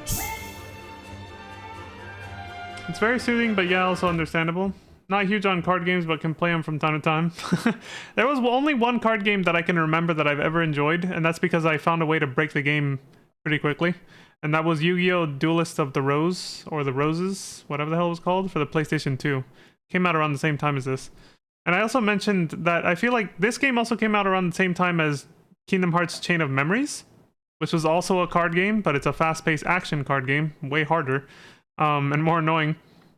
And I feel like I was saying, nobody was, you know, I didn't have anybody in chat to bounce this off of, but I feel like the 2000s, the early to mid 2000s, I feel like these franchises, Kingdom Hearts and this game, brought out card games for their franchises that are not supposed to be card games, like Phantasy Star and, you know, Kingdom Hearts. I feel like they did it because they were probably trying to capitalize on this card game hype phase. I feel like there was a lot of hype around card games in the mid 2000s. Like, I kept hearing in school, I would just constantly hear about Yu-Gi-Oh, Pokemon trading cards. Like, do you think that was a thing Pizza made in the 2000s? Like, it had to be, right? Oh, you do remember Duelists of the Rose? That was a fun game. I told chat that I broke that game by first playing on the hero side, Yugi's side basically, not Kaiba's. And that was a coincidence. I just picked his side first just because. And I defeated Weevil, who's very early in the game. He's like one of the first 2 opponents, I think, or something like that. And I took his Moth card that you have to set in defense mode face up so that it turns from a larva into the moth. And that thing would just destroy everything. I don't know if there were difficulty settings or not in that game. If there was, I probably just played it on easy and that made it easier. But I swear I just destroyed everything with that card. Even when I played against my brother and my cousin, they had a really hard time beating me because of that one card. It was so overpowered and you can get it so early in the game. And then you could just play New Game Plus to play the other side of the story with that card already in your deck. I think they also wanted to capitalize on handheld consoles, and I think this was initially prototyped for handheld portable consoles. Ah, okay. But ultimately it was Phantasy Star Zero that went to the handheld. Which, that one is more directly related storyline-wise to Phantasy Star Universe, right? I think I might have heard you or someone else talking about it loosely, and I was like, oh, those are related? Okay. So the mission briefing says, you may need to fight multiple battles in a row. I totally missed this last time, or I zoned out when I read it. Because I was shocked that we had to do 3 battles in a row when we did this on the hero side. It was insane. If it's the same way, it's going to be this whole chunk right here. More grade 1, 2, and 3. Yeah, it's going to be the same shit. 3. It's this whole chunk. It's enormous. You may need to fight multiple battles in a row, so prepare accordingly. Furthermore, this operation is based on info from a former Hunter's member, so it may be inaccurate, so be ready to make adjustments. I also intend to damage Pioneer 2's card research center to disable it. Move quickly and try to avoid combat. Yes, sir. But yeah, Duelist of the Roses I enjoyed because of the fact that I broke the game and it was super easy to just relax and enjoy the story, which is it's always been like my favorite part of playing a video game. I like getting immersed in the world and enjoying the story play out, more than anything. But yeah, so that's the only card game that I think I've ever enjoyed. Others, no, I can't get into them. But yeah, so I'm glad I'm not the only one who feels like that's the reason that action games, or just games that traditionally you wouldn't think card game when you think about it, released a card game for their franchise because they were just trying to capitalize on the hype for card games in that era, in the 2000s. Announcement: intruders detected. Residents in areas HA 5, 6, 12, and 13, please evacuate the premises. It's my best, robot announcer voice, female voice. The intruders are unidentified, but are presumed to be armed and dangerous. Exercise caution. Repeat. An unknown voice says, if you don't resist, you won't be harmed. It's revealed to be Break, of course. Break says, we are the Arcs. We are fighting the principal government to protect the sanctity and civil rights of the people of Pioneer 2. Please do as we say and do not resist. This card laboratory will be destroyed. Kran says, we'll put a stop to you! You bastard! There it is. Enolis interjects, Krans, please! Just do what they say! Kran says, Enolis? You took her hostage? You dirty... You son of a... Enolis says, no. No, Krans, it's not like that. Break says, she came to us of her own free will. Kran says, what? It's getting intense. We got soap opera drama. She left you for Break, man. She's like, look, You're hot. You're a hot male ranger with the windswept hair, but you can't beat Fomars, man. You just can't beat Fomars on the hotness scale. You just can't. So she went to break. Sorry, Kranz. Rolmitos interjects and says, Break! You're after the data in the central control room, aren't you? Break says that's correct. But the C.A.R.D technology also stands in the way of our goals. The government has kept it secret so people aren't aware of its danger. Think. Any object can be so easily rematerialized using that technology. This is when I went off on that rant about nanotechnology, I remember. The desire for control of such a magical capability has stirred plenty of ugly conflicts even within the government of Pioneer 2. But that power comes with the incredibly high chance of infection and death. If the disease becomes an epidemic, they couldn't possibly prepare enough vaccine for everyone. That is, if they even have a full vaccine ready. It's only a matter of time before this germ spreads and destroys the world. The principal government knows this, and yet they've been blinded by their struggle for power and have chosen to ignore the danger. You know I'm right, Relmitos. Or should I say, Nef Miyama? Surprise, motherfucker. I don't know. We didn't get enough backstory on all these characters for that to mean anything to us, honestly. Relmito says, Break. Break says, therefore, we have no choice but to eliminate it. I'm sorry, but before the C.A.R.D technology has a chance to spread, we're gonna destroy this place. Relmito says, you're using that technology yourself. What do you plan to do about that? Break says, as soon as it's all over, we'll destroy ours as well. And then Orland, his old BFF from when they were kids, says nothing. And then, well, he pauses and says, we can't simply stand back and let you go on. It's our duty to protect it. And there's Kranz moping that Enolis betrayed us and switched sides. He's just like, no. She left me. Sorry, but if that's what you want, we have no choice but to fight. Break says, Orland. We were homies, dude. He pauses. I won't let anything or anyone stand in my way, Orland. Orland responds, it's too bad it had to be like this. Break. Break says, let's do it! You bastard son of a...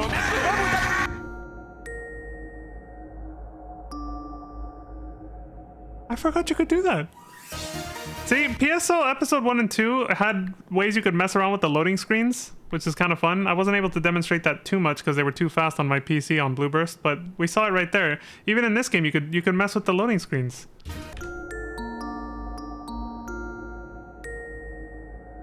See? You could play like a little symphony or... What is that thing called? The instrument, the xylophone, I think it's called, right? PSO2 players are ARCs. They clearly chose the wrong side. Shots fired. Okay, so we got Break teaming up with Endu, who says, try to amuse me this time around. Orland says, come on. I'll never retreat. Gluestar says, hey, that's not the way I understand it. Just whispering to Orland. Team battle, 4-on-4. Round 1. Fight! It's gonna be long as shit. Whew. And I will take this opportunity to stand up and give my ass a break from sitting. I'm still gonna be here watching, I just gotta stand up for a bit, stretch and everything, you know? Here, this one's for Lantis. I'll do an on-screen stretch.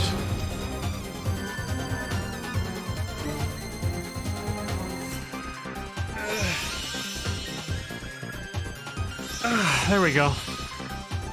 The stretch. I don't have a stretch redeem, but I probably should get one. There it is. The best I have to that emote is just this. I'm gonna get up for a bit. Like I said, I'm still here. I'm just, you know, standing up. I can't stay in the camera's view, unfortunately. My room's too small.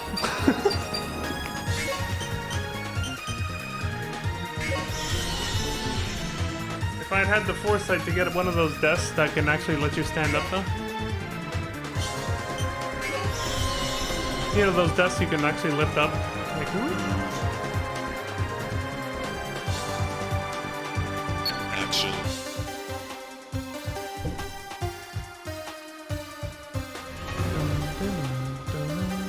Draw.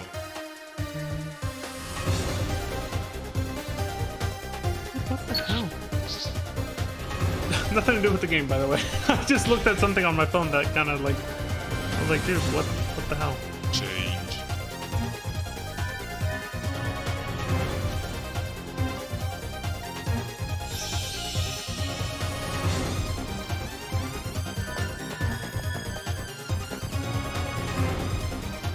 Change. Dice. Change dice. Set.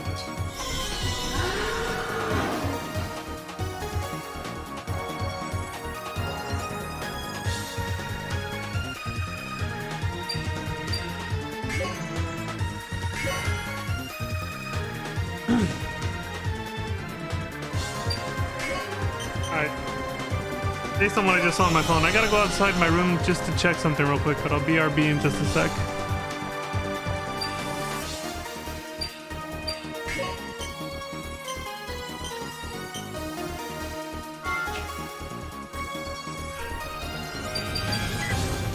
Action.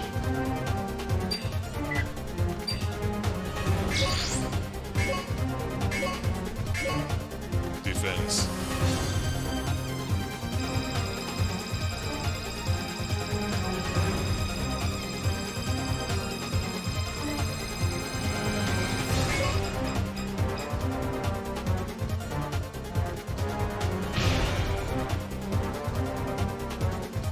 Draw. Alright, I'm back. Let's speed this up a little. It's 3 battles in a row. We now know this from like, I don't know, I guess I wasn't paying enough attention on the little notice that said that. That it was gonna be 3 battles in a row before they started last time. I had no idea it was gonna go that long. Like, it's gonna be this huge chunk right here. And there's gonna be no cutscenes or dialogue in between any of this. This enormous chunk.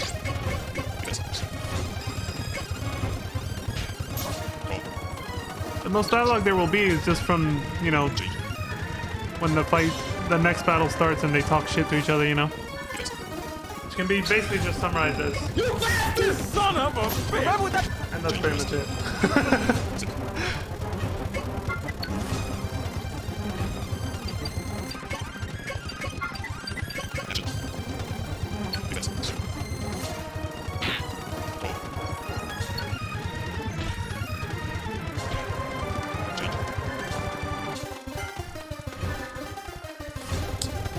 So I'm sure Pizza Mate's gone by now, but she said something earlier about this game was apparently going to be on handheld when they were first designing it, and I guess what the fuck?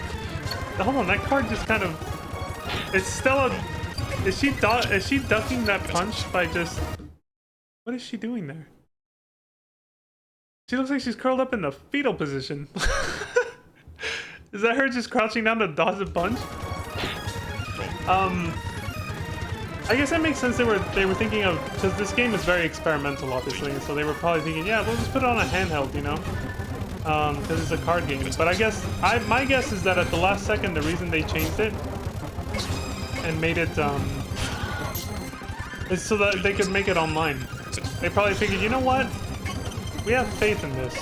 People are gonna like this game, and they're gonna wish they could like play against their friends online or something. They're gonna wish we made it online, so let's just do that.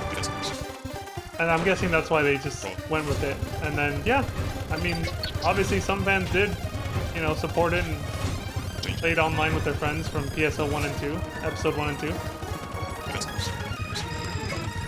But not a lot. Some.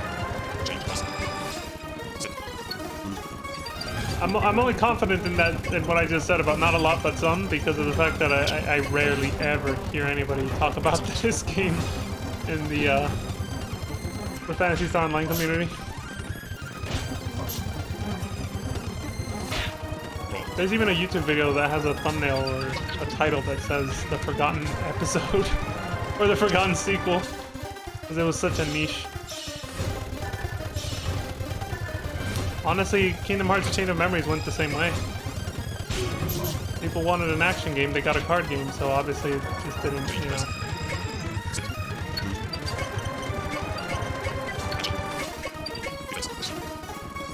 It only has a niche fan base, and everybody else is kind of like, oh, fuck that game.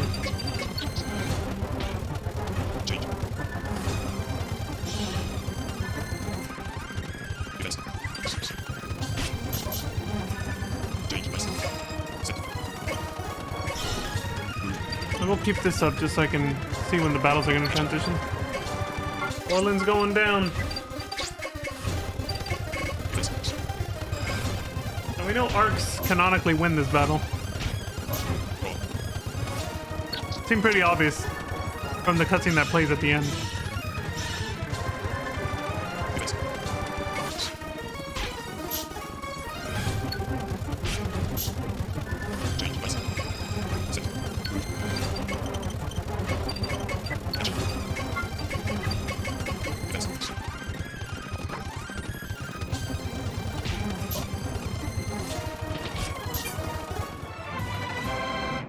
I did just fucking...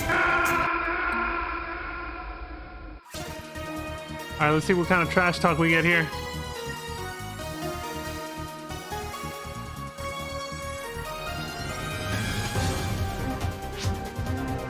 Raze says, target morgue confirmed. Battle commence. Pilfer says, Enolis. Why? Omito says, we can't stop her anymore, can we? Yeah, it's kind of a little late for that. That's very true. Alright, round 2. Fight! There's still one more after this.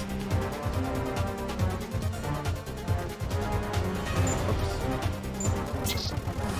This one's gonna be a while. It's a little shorter than the first battle, though.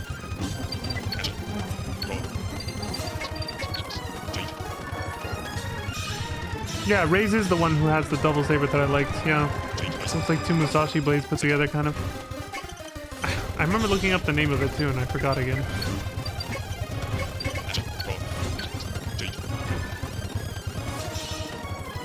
I do have to actually use the restroom real quick, so I will BRB. I'll leave it at normal speed.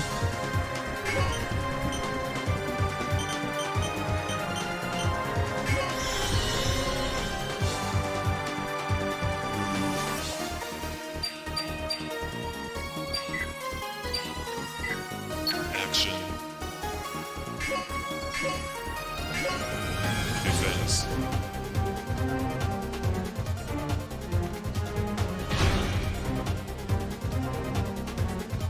Draw.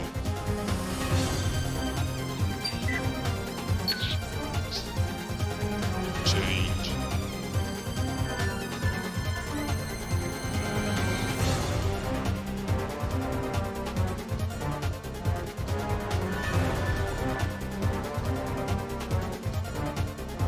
Defense.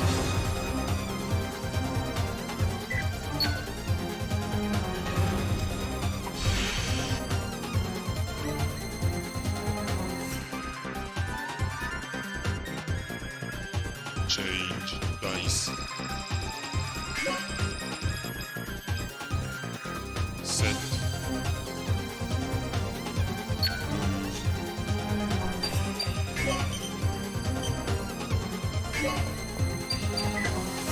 Action.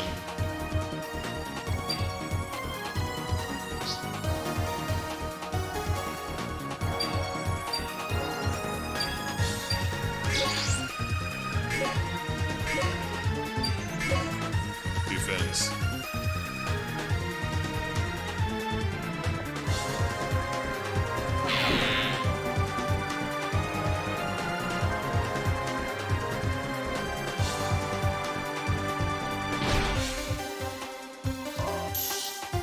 Draw.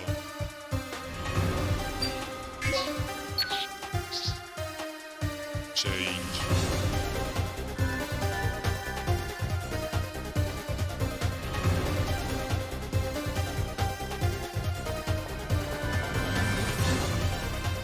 Defense.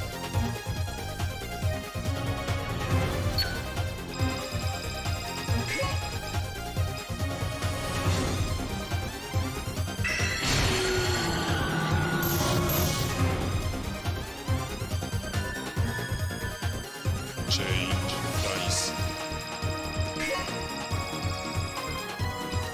Set.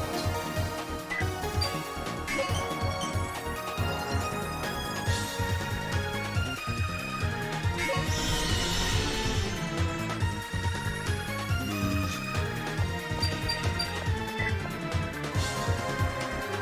Action. Defense.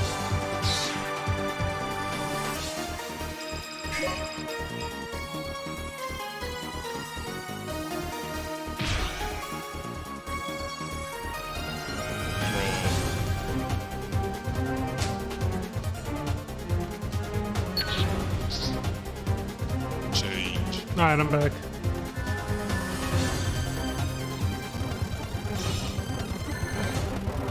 Investment. Change bus. Set.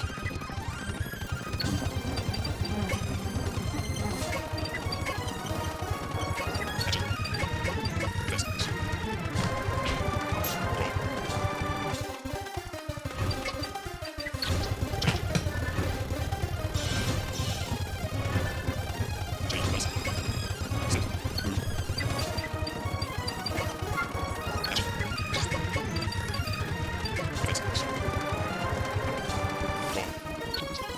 Investment.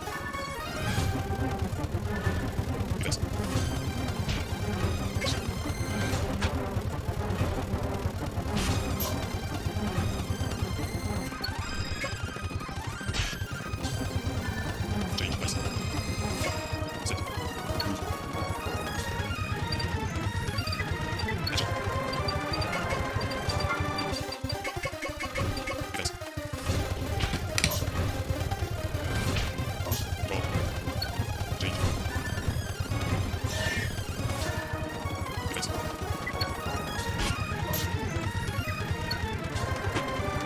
Gopher's putting in work with that double saber. Action. Investment.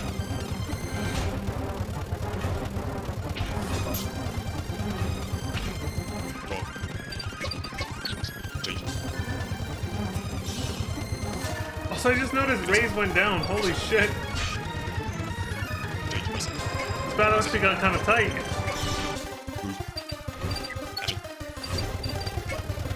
It's a 1v2. He lost his partner. Investment.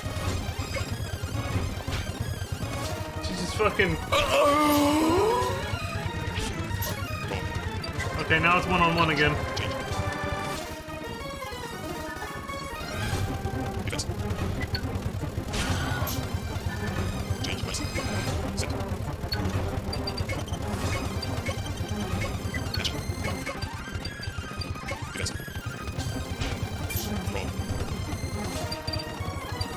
Roll. Change.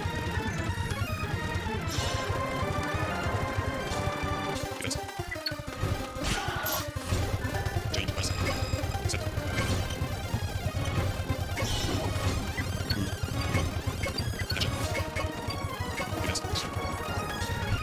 Action. Investment. Roll. Change. Investment. Change bus. Set.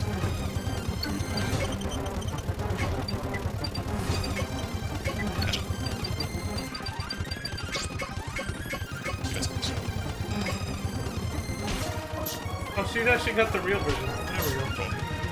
What's it called again? I don't have to look it up. Lightning Partisan, that's what it was. Change. Investment. Change bus. Set. That's Raze's weapon, but... Investment. Roll. Change. Investment. Change bus. Set. Action. Investment.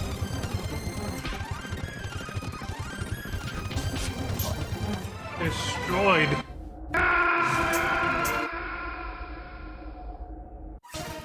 Third and final battle.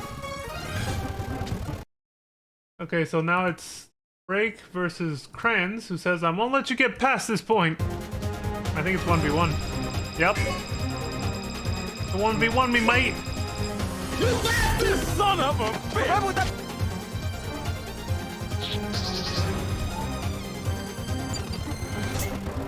Start pressing. Set. Move. Action. Roll. Change. Change pressing. Set. Move. Action. Defense. Roll. Change. Change pressing. Set.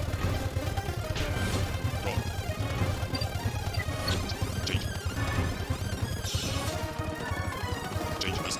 Action. Defense. Roll.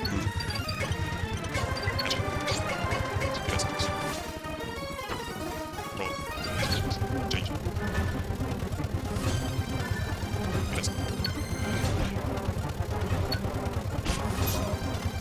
Change pressing. Set. Move. Action. Defense. Roll. Change. Change pressing. Set. Action. Roll. Change. Defense. Change pressing. Set. Action. Roll.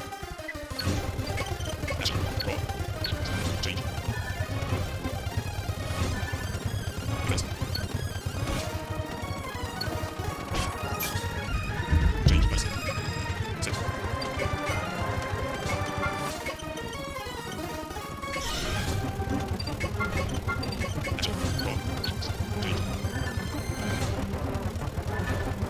Change pressing. Set. Action.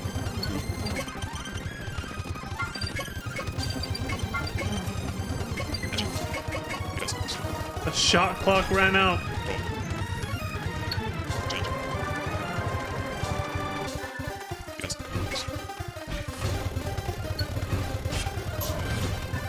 Change pressing. This mission alone requires you to set aside quite a large chunk of your time, Defense. I gotta say. Change. Change pressing. Set. Action.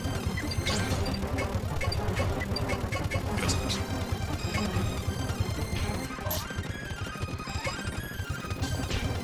Roll. Let's measure this. Change. Defense. 519 all the way to Change pressing. Set. 624. Like, yeah, that's Action. basically almost an hour, yeah. Roll.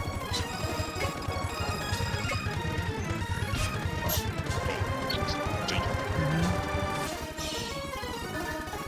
Yeah, it's just over an hour. Change pressing. Set. And if you lose at any point, you probably have to start the whole damn sequence all over again. That's insane. Roll. Change. Defense. A Baron's launcher? You could get that?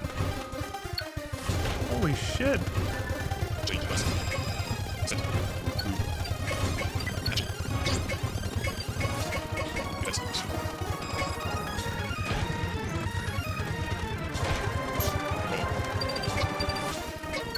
Change.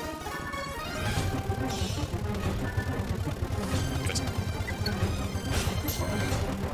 Change pressing. Set. Move.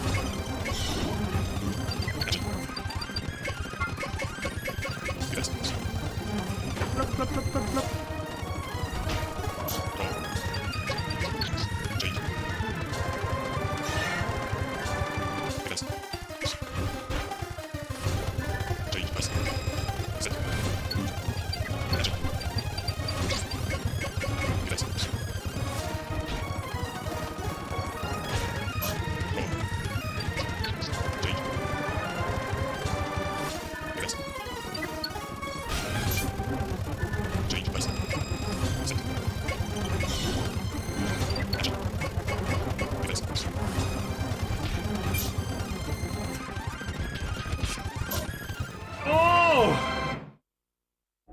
I zoned out again at the wrong moment. I gotta see that.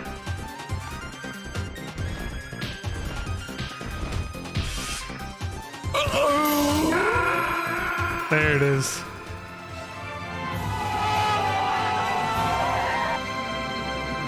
You son of a bitch. Down he went. Long ass battle, man.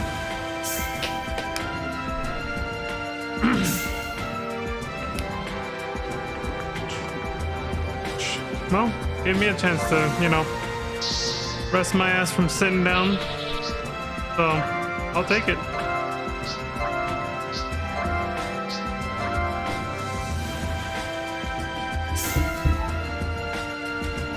Oh, mouse isn't clicked in.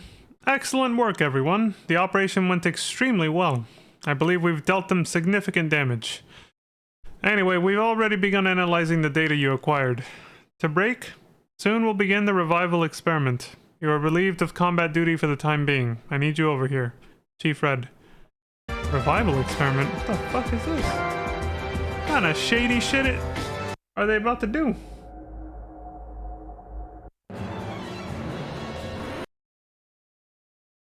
A voice says, the bomb is set. Still don't know who's saying this. Field lock complete. Cran says, I'll put a stop to that.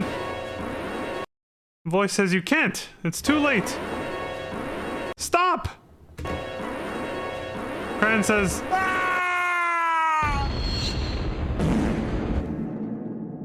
Silver and Enolis are both like, Crans! No! He's gone.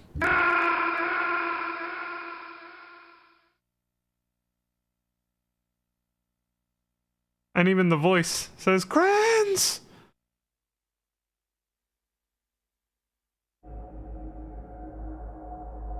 He's gone. The impact of that, though, is kind of lessened when you know, realize that he not only doesn't die, but they even mentioned that he was critically wounded, but then it's like, oh, now he's fine. Like, just a few missions later. Ah, he's fine now. It's like, oh, okay. No character death.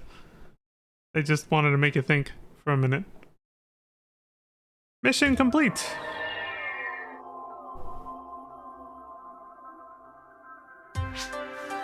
Chief Red is truly relieved to see you all back safe. He's waiting for your report right now.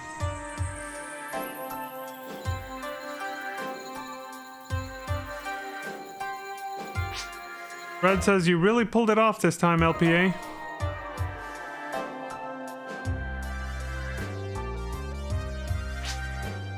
With the data you brought back, I'll have Break carry out a cloning experiment. This is a hybrid experiment combining cloning and C.A.R.Ds. Nothing like this has ever been tried before. We don't have the tech or the money to carry out cloning ourselves. But still, if it didn't have to come to this, I would never want to do anything like this.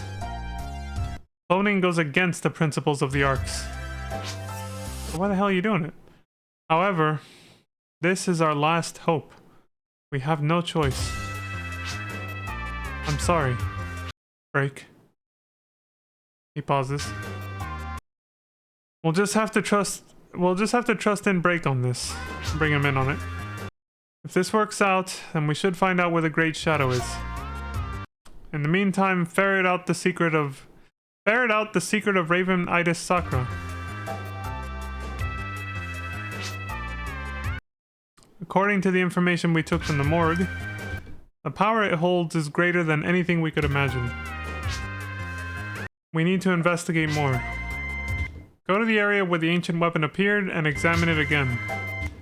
It may contain some clues that aid our strategy.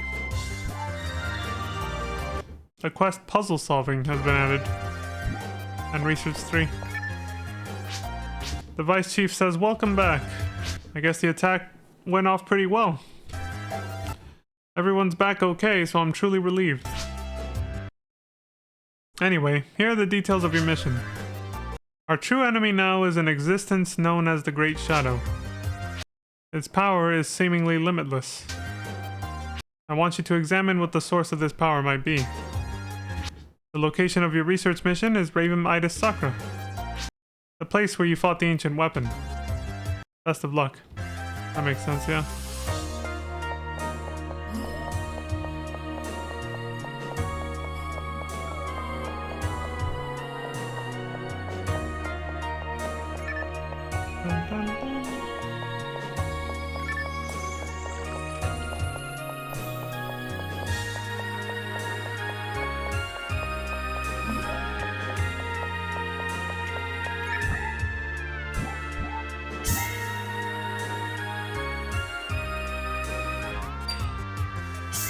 Puzzle solving. What does this one say? There's an edit there. Dispatch from Red. I need more data on the enemy that you fought when you were at the White Temple in the mist, so you need to go again.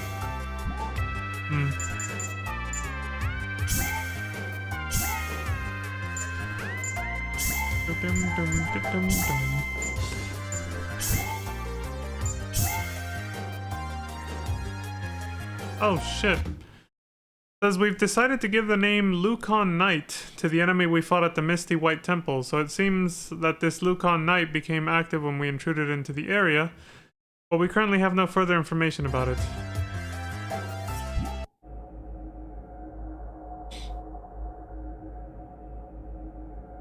They're not even gonna tell us where the name came from, they're just gonna be like, we're naming it this.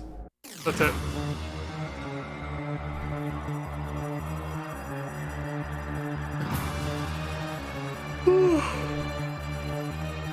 The 2-on-2.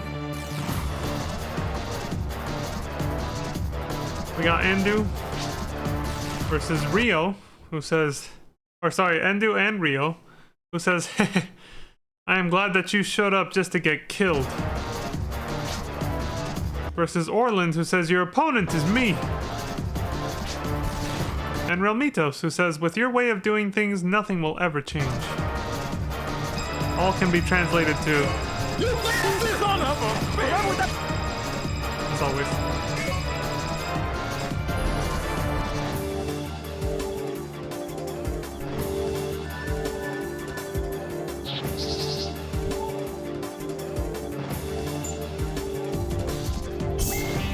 Start.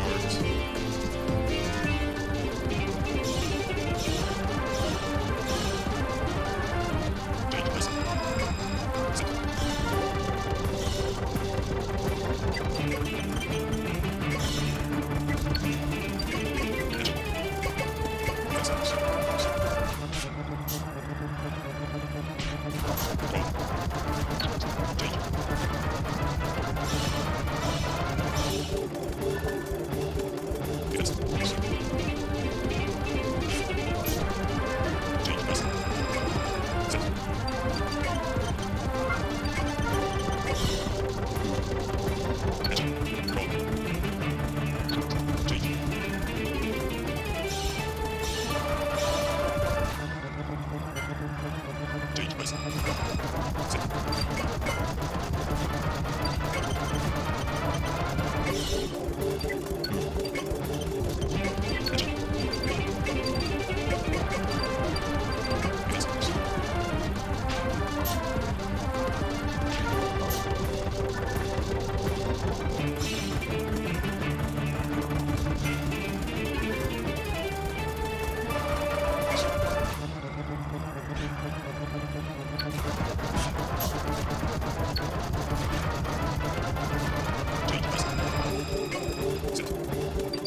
She is armed to the teeth over there. Look at Relmitos, holy shit.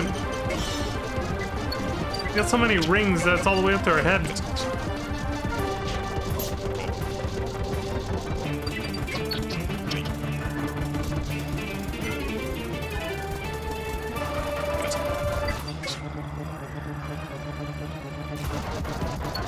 Kiko's walk. It's Kiko's frying pan.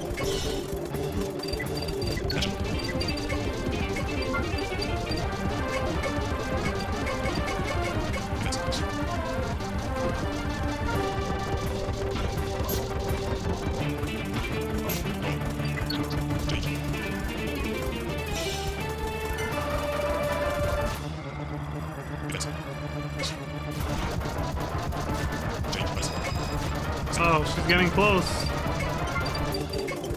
What is up with that bright light on over there?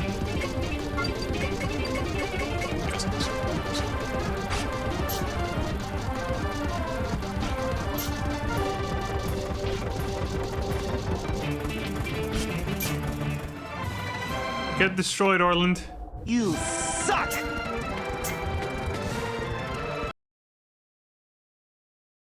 Wait, really? Relmitos is a Fomar? They might have... I thought I saw somebody refer to Relmitos as a she earlier. That's why I was like, oh, really? I had no idea. I thought it was a Fomaro. That's kind of crazy.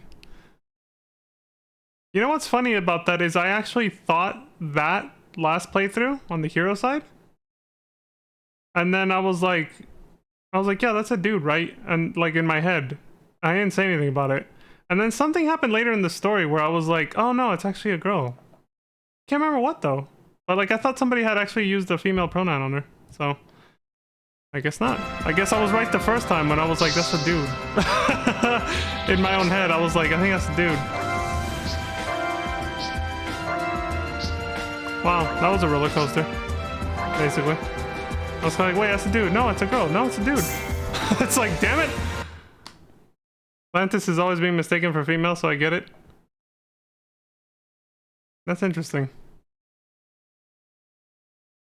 I always found that hairstyle. Because for me, it's the hairstyle for real Mitos. That's always that's kind of what made me think, wait, is that a guy or a girl? You know. For Lantis though.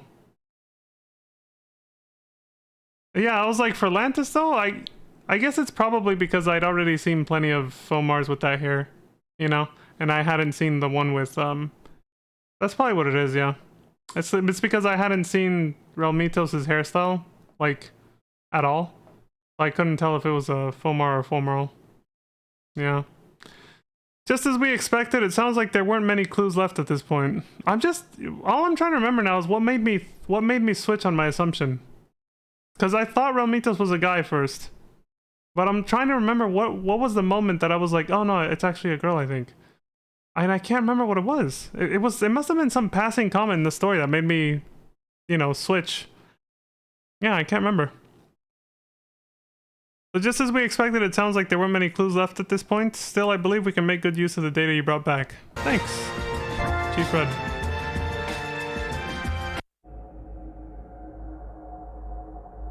Femboy Fomars. That should be the nickname. Femboy Fomars. Did we get... No, this is new. Yeah. This is a new cutscene. It's presumably showing them fighting. This motherfucker has dark flow over here. Endu? Look it on his hand.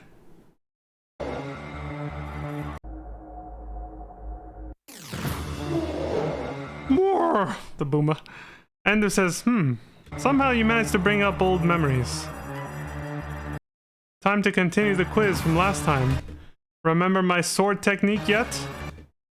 Relmito says, I once felt the touch of a sword like yours before, long ago. Why does this sound like they're picking up a conversation we didn't see? Like not intentionally, but maybe it is. Maybe we're just barely getting backstory on these characters now. I was like, there's not a scene we missed, because again, the player isn't doing a lot of side content. So I'm kind of wondering, like, is this tied to something we didn't see, or is this like the first time that, like, this is the first time you're supposed to see this, like, that there's any interaction between them? Okay, now because of that rambling, I don't know who's talking right now. Remember my sword technique yet? That was okay, so that was Endu, and Relmito says, I once felt the touch of a sword like yours before long ago. How should I put it? If one were to think of me as Zoke. Oh shit! Zoke! Dylan! You play the role of Floen. You son of a bitch. Son of a bitch, that's what I forgot to do. On PSO episode 1 and 2, I said I was gonna use my sandbox account, the level 200 character, to redo the one where Donoff dies, that one side quest, because I was gonna do this off stream too and show the video. If you do it on very hard or ultimate, there's an extra scene at the end of it that allows you to unlock this computer diary in the forest that shows that Donoff, Zoke, and Floen all three of them were friends, which makes sense because they were all sword enthusiasts, basically. Zoke with his legendary swords, Floen obviously, and Donoff using the giant great swords. So, Endu says, I see. You're a strange one. I find it quite amusing that you can come up with that. Me too, because they were friends, but you know, what they're implying here with what Relmitos just said is like, kind of I guess they're trying to like add some last minute lore to how their friendship was, their dynamic, you know. Endu says, you're not just some run-of-the-mill swordsman. Romito says, well, one could say the same about you. Those techniques. You're the first person I've ever met who uses them. With one exception, of course. But Floen is already dead. Oh yeah, they're just giving us extra lore on all of them. So is Zoe. Endu responds with nothing. He just stays quiet. Romito says, who are you? Endu pauses for a second and says, now that is the question, isn't it? I'm afraid I can't answer that, but I can tell you what my ultimate goal is. Romitos is confused. Endu says, the Great Shadow. Romitos responds with a look of shock on his face. Endu says, I'm going to destroy it. That is my objective. Until I do that, I won't show any mercy to those who try to stop me. That was too quick. You gotta... This dude just hella skipped whatever they said there. What was the name of the ranger? She just fired, but she didn't say anything. And Romitos got shot. He's like... Well, more like a, you know, caught off guard sort of thing. I guess this would have been that. Endu says, now you're mine! Orland, you better step up! Now Endu actually said... Wait, did Orland cut him or something? Or what happened? No, he didn't intervene. What's going on? Endu says, stop. Don't kill him. You don't have to go that far. Everything will be fine. Oh shit, we got a split personality thing going on. The shock look. I forgot her name, dude. I only saw it like a few seconds ago. She's just like... this. That's her face? Rio. That was it, right? Yeah. Rio says... Endu? Endu says, okay, you're right. I went a bit overboard, I'll stop. Dude, he's talking to himself. He's got a split personality. We got dissociative disorder here. Rio says, Endu? Are you okay? Shit, my bad. Orland says, are you alright, sir? Romito says, yes, I'm fine. Well, that would have confirmed it right there. That would have been the moment I would have found out if you hadn't said anything, Lantis. Right there. I guess I was going to find out eventually. So, again, it makes me wonder, what was it that I saw that made me think Romitos was a girl? I had it right the first time. I don't know why. What made me flip? There was something I saw that happened in the other story that made me think that. Romitos says, yes, I'm fine. That man, he must be...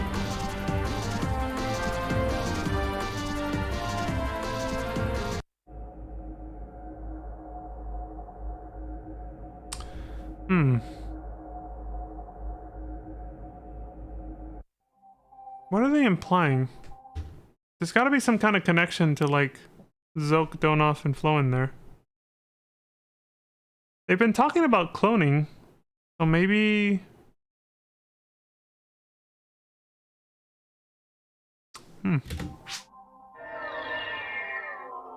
What could it be? The double rainbow, what does it mean? Welcome, Chief Red is waiting for you. Please report to him. Roger that.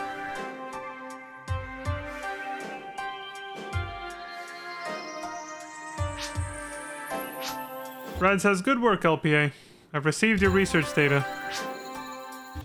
Our current theory is that the temple was built in ancient times as a countermeasure against something. It was set off by the government's development division, we believe. We're still analyzing it, so I'll have a full report later. Also, according to a report from Break, the cloning experiment was a success. Now we should be able to pinpoint the location of the Great Shadow. Now, your next mission. It's just a simple investigation run. I want you to go to Nebula and find where the photon is flowing. The morgue data showed that the Great Shadow feeds on photon somehow. Photon collects in some places and disperses in others. Hence, the flow Nebula Montana is the perfect place to examine this flow. However, the government is increasing its forces once more. Watch out for hunter resistance. The quest Flow of Power has been added.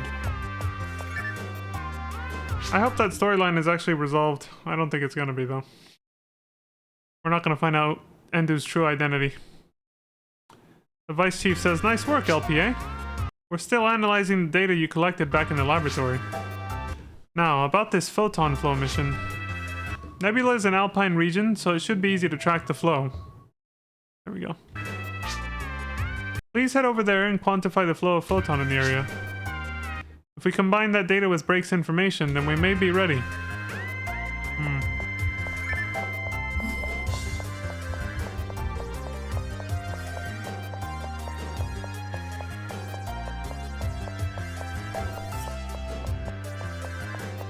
I also think we probably miss a lot of story because of the fact that the player doesn't talk to any of the characters between missions here.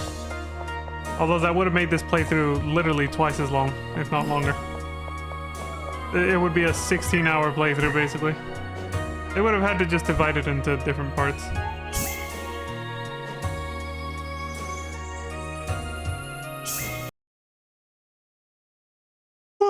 Flow of Power. Dispatch from Red. Says, "I want you to go to Nebula Montana and report back on the photon flow." Simple enough. Well, we'll find out who the hell we're fighting in a minute.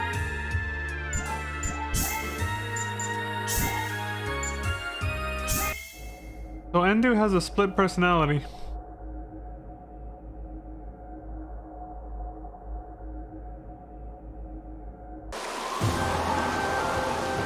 Romitos made a weird connection between himself and Endu and saw them as... How was it? I forgot, I think he said Endu would be Zoke. Or no, Floen. And then he, Romitos, would be Zoke or something like that. Either way, whatever. Lura says, "Now currently recording Photon Pulse Value." Saligun says, "The photon flow? You people can't be doing that." Oh god, I hope Pizza Maid's not watching anymore, because... Saligun's... Oh god, it's both of them. Saligun and Stella are both gonna go down. Stella has something to... Stella says Stella has something to record too, so Stella won't lose. He talks in the third person. Cute. Son of a bitch! Okay, but we have a Rakasil on our team too. Alright, calm down, Pizza Maid. Like, it's Android on Android violence. You can't hold this one against me, alright? Start.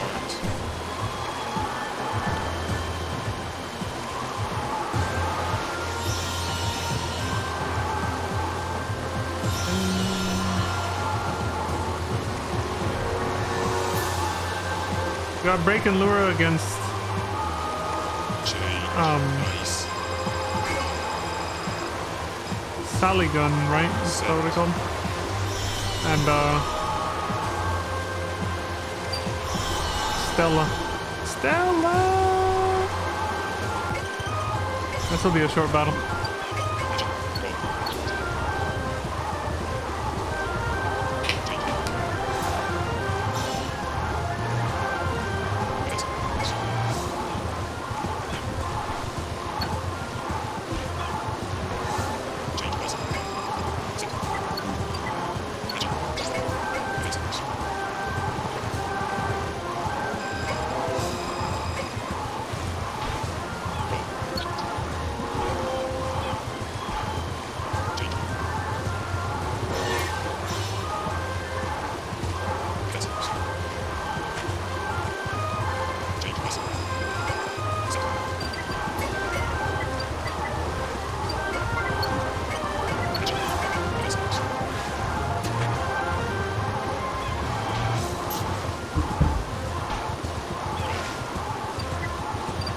Slap!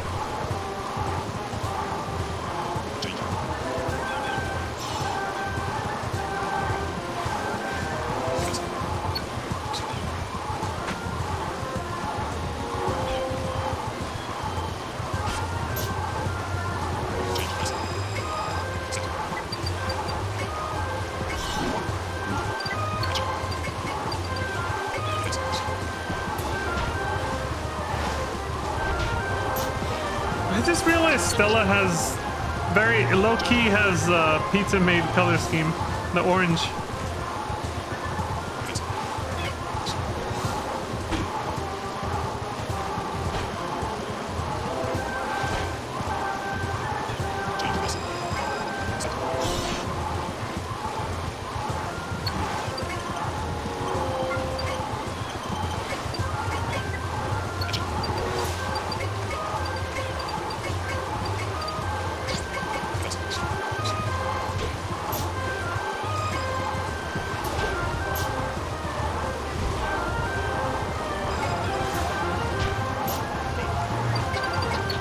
There we go.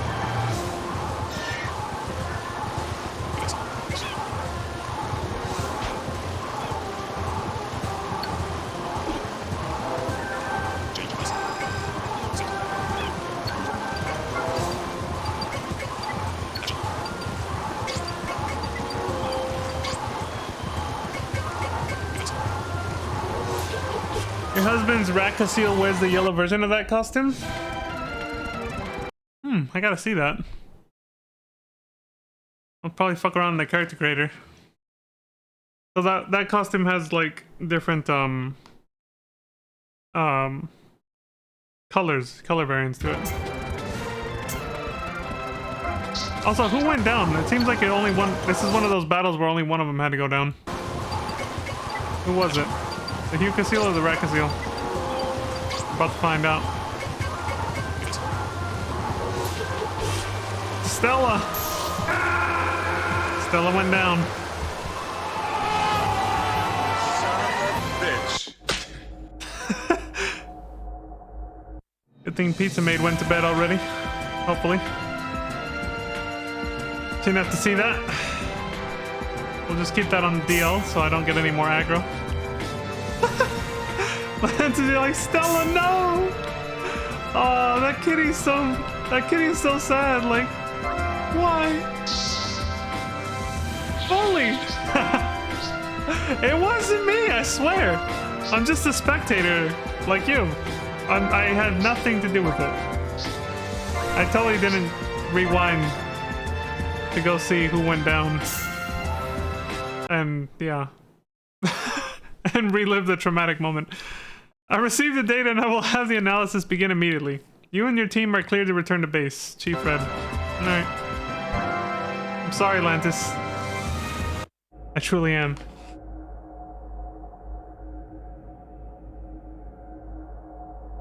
Just the way it went down.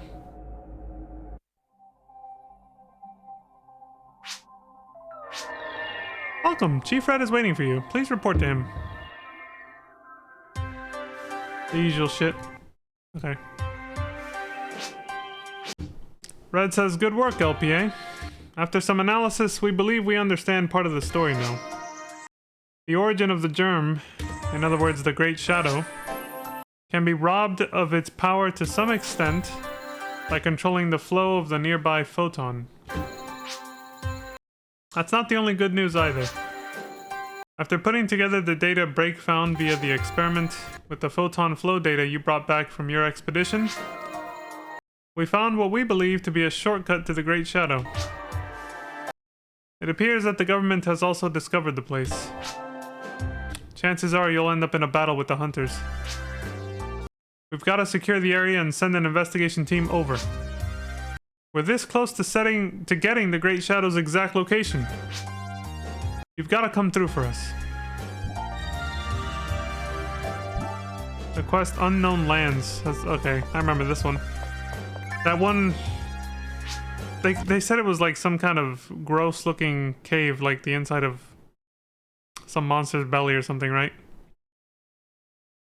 There's warp points to teleport around. The Vice Chief says, here are your mission details. We found a shortcut to our sworn enemy, the Great Shadow. We've commenced building work to open a path in the area. But we're at high risk of sustaining a hunter attack. Rush to the area and support the construction effort. Thanks for helping us. I heard that place was really unbelievable.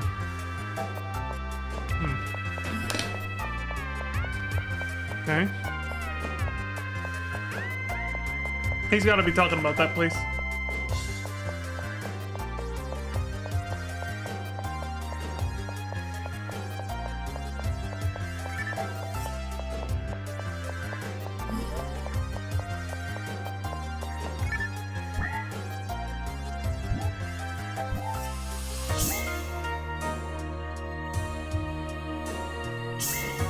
Yeah, there it is. That's definitely the one. What did it say? I've discovered that this location is a shortcut to reaching the Great Shadow. We need to hurry and create a path through it.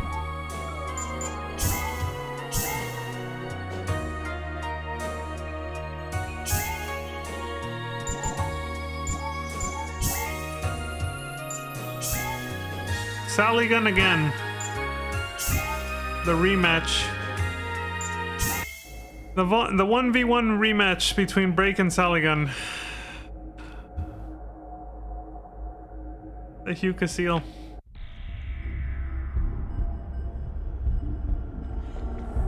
Yeah, this place. Like how they never explained why the walls are breathing and shit, but I guess it's probably just meant to be related to the germ, because it's in the source, the Great Shadow. The source of the germ is in this direction. It's heading into this tunnel. Saligan says, I see it in your eyes. I know you're plotting something. You don't say.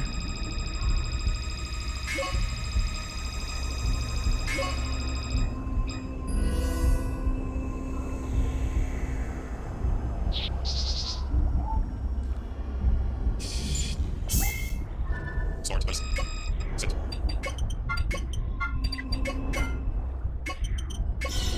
Move. Action. Draw. Change. Change, please. Sit. Move. Action. Defense. Draw. Change. Change, please. Sit.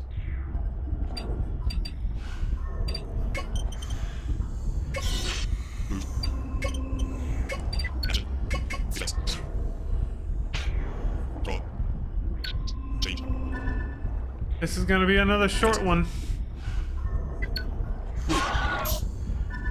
Change, please. Sit. Move. Action. The first battle against her was actually pretty long Draw. on that elevator. Change. Defense. Change, please. Sit. Move. Action. Defense.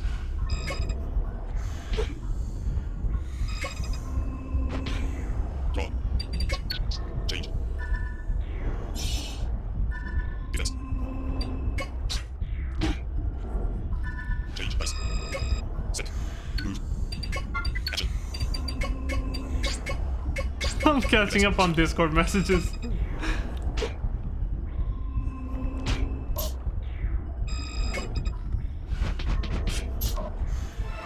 And because of that, I missed the second kill. It is. You gotta see this. We got this battle was short.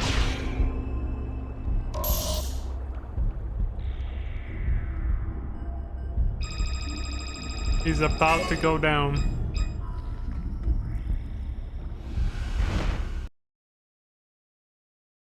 You hate to see it. You really do. Son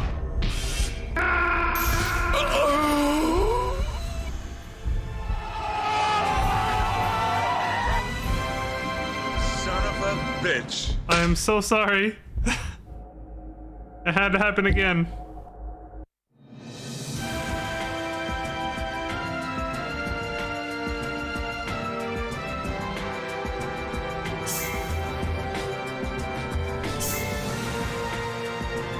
Her deck was called Link.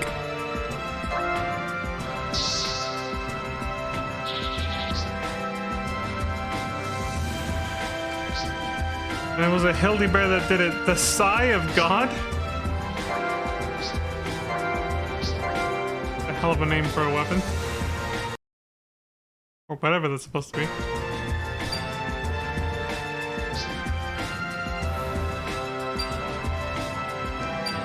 Yeah, it's a cane weapon. The hunters showed up just as expected. It's good that I asked for your assistance. We'll be done clearing the path soon. Continue to cover us in the meantime, Chief Red.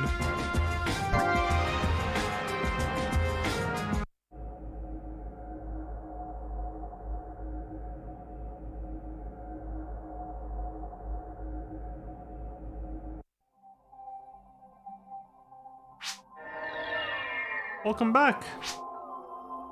We're about to begin a large-scale operation. Please head to the control room.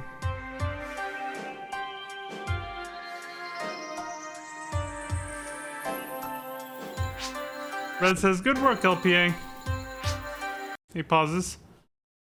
The Great Shadow. It really is there. But it'll be hard to get near it with all the power it has.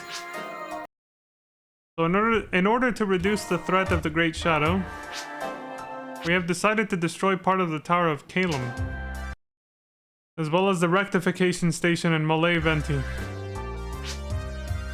This could be your final mission. Please listen to me carefully. I explained before how we could interfere with the Great Shadow's power by controlling the photon flow in the vicinity of its location. We have calculated that these two locations are integral parts of the photon flow that surrounds the Great Shadow. We'll begin the operation with the Tower of Calum. You'll destroy the part of the tower that the photon is flowing from. We're counting on you, LPA. The quest toward Truth 1 has been added. Here are your mission details. The Tower of Calum, your current target, is currently surrounded by a government army unit and a team of hunters. They have a tight setup. Eliminate the security and destroy the tower. I realize it's a dangerous mission, but we're counting on you. Okay.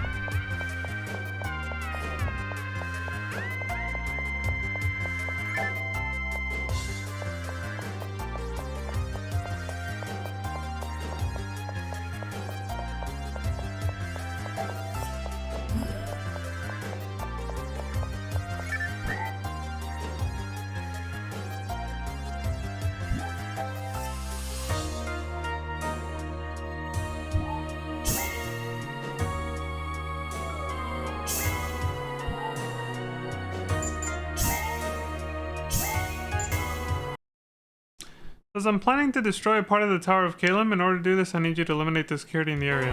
Okay. Elevator time again. We're going up against Blue Star and Stella. Partnering up with Rio de Janeiro.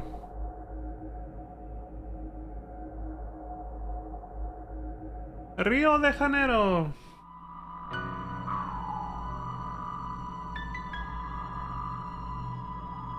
Here we go again. The slow build-up music. It's a shame we gotta destroy this place. Rio says, total wipeout, subjugation, and destruction. Okay, so Rio's just out for blood. Blue Star says, don't tell me you're gonna destroy this tower, eh?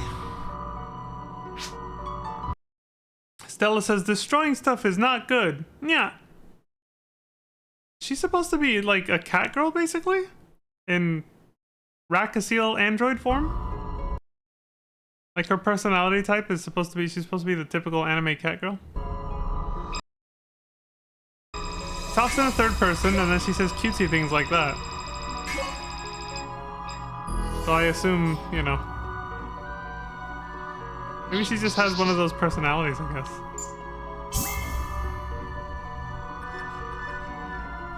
Start dice. Start. Set.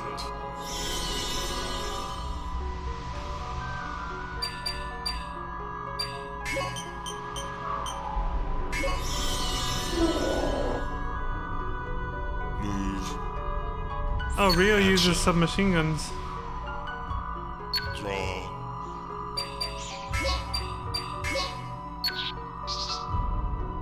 Change.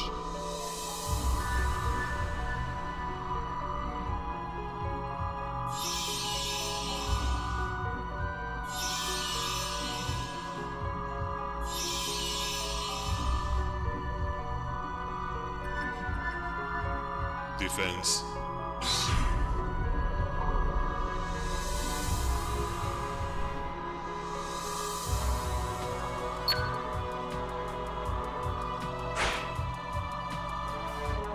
Here we go. Change dice. Set.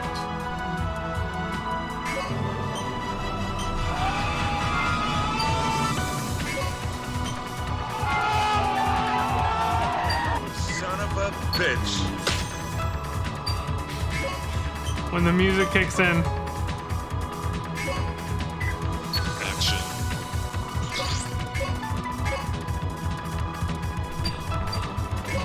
Defense.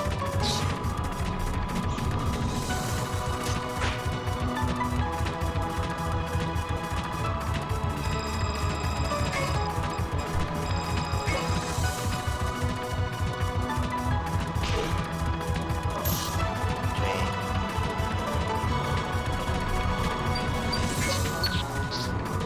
Change.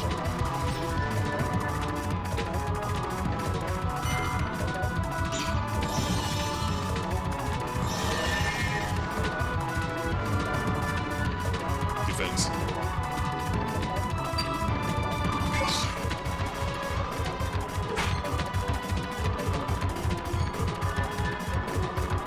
Change dice. Set.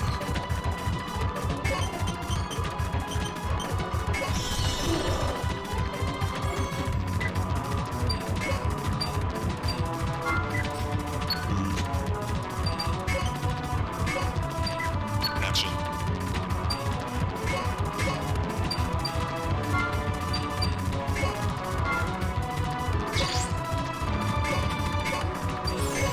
Defense.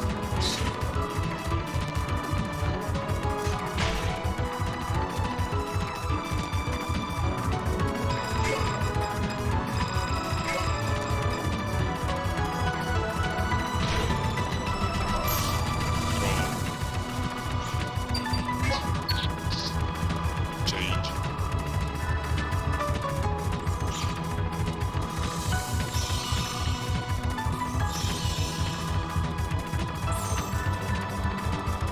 Defense.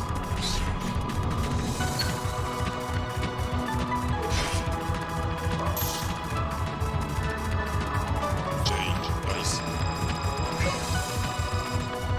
Set.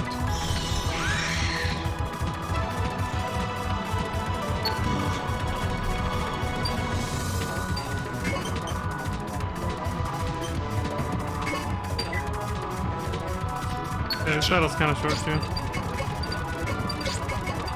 Defense. Draw. Change.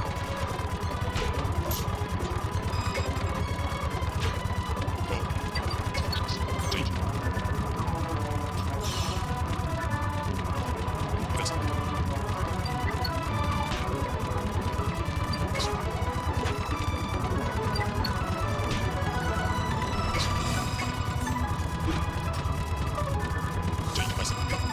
Set. Action.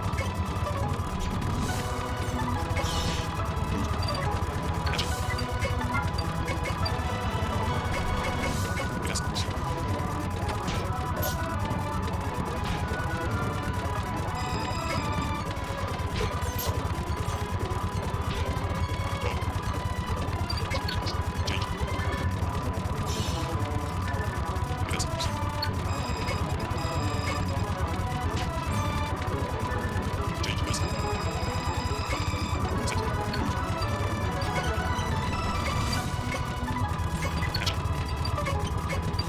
Set. Action.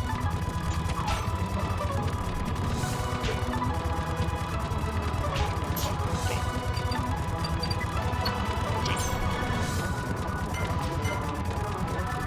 Defense.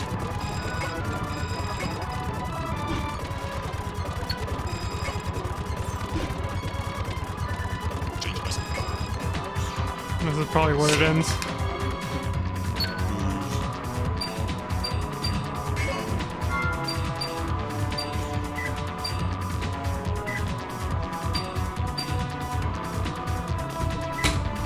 Action.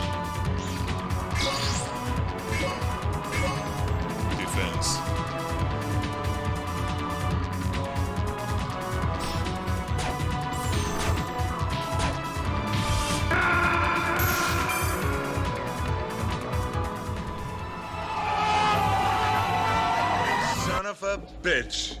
Hey, at least this time Stella didn't go down. Whew. I know, right, Kendo? We're safe. We won't draw aggro from pizza. That is a sentence I never thought I'd say in my life either. Pizza's supposed to be my favorite food. Not supposed to be attacking me.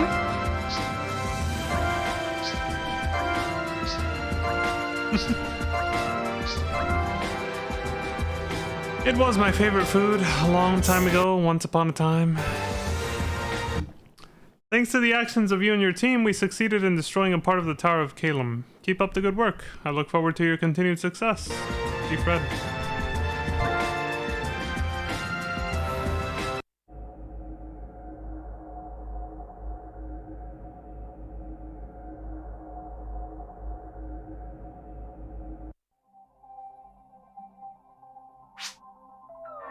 Welcome back. You've completed the first step of the operation. Chief Red is waiting, so please go to the command room.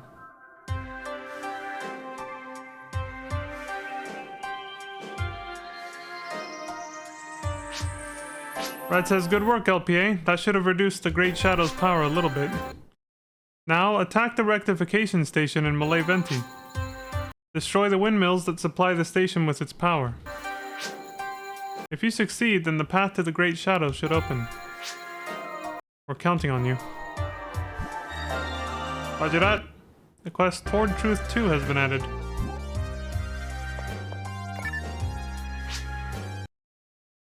The Vice Chief says, here are your mission details. Your target is the rectification station on Malay Venti. The government has beefed up security in the area, but you must break through and destroy the facility. Good luck.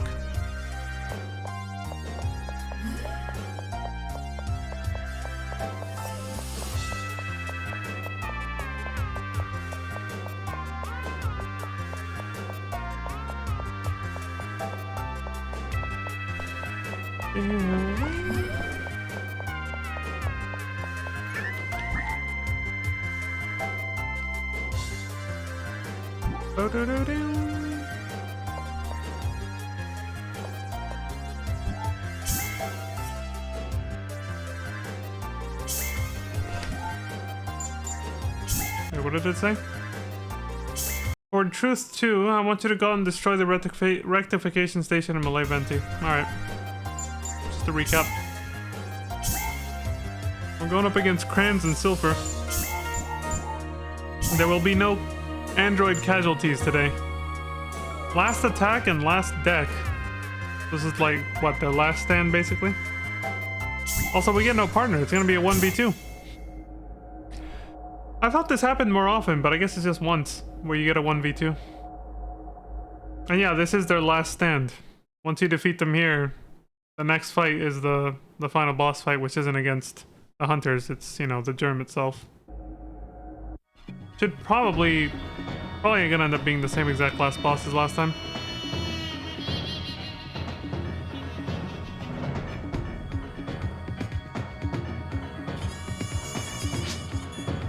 Fran says, I won't allow you to do as you please. Silver says, you also want to destroy this place, huh? I won't allow it. You son of a bitch! Oh. The die has been cast.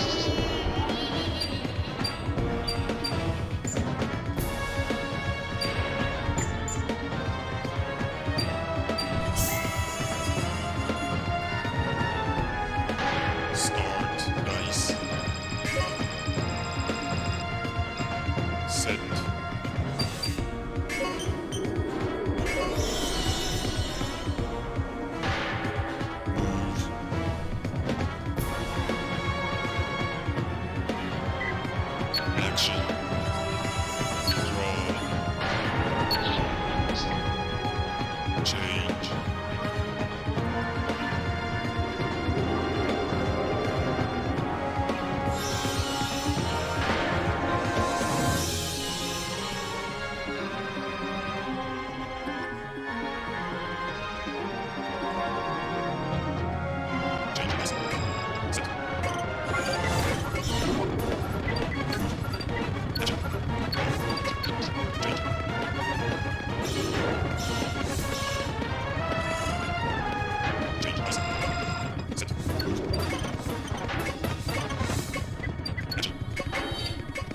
I'm gonna stand up for this one so I can actually sit through the finale of the game after.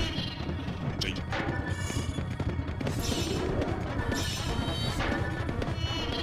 Change press. Sit. Yes. Change. Yes. Change press.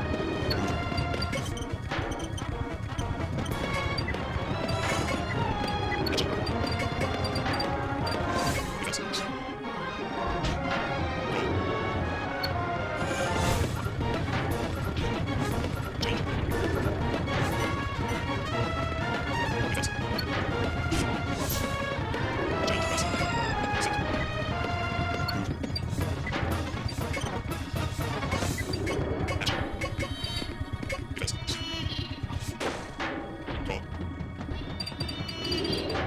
Go. Change. Yes. Change press. Sit. Yes. Change. Change press. Sit. Action.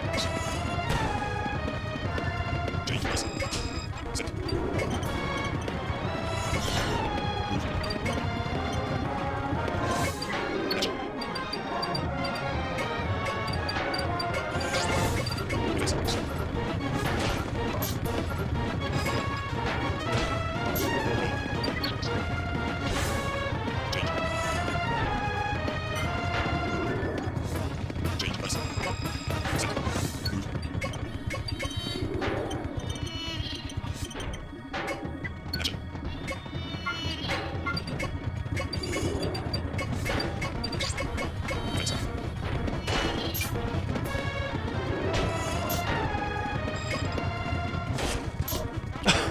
There she goes. Silver down. Yes.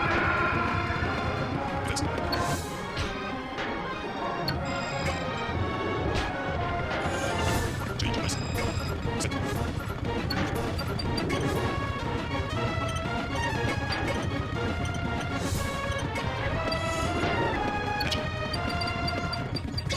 Sit. Action. Yes.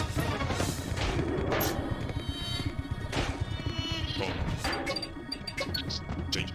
Yes.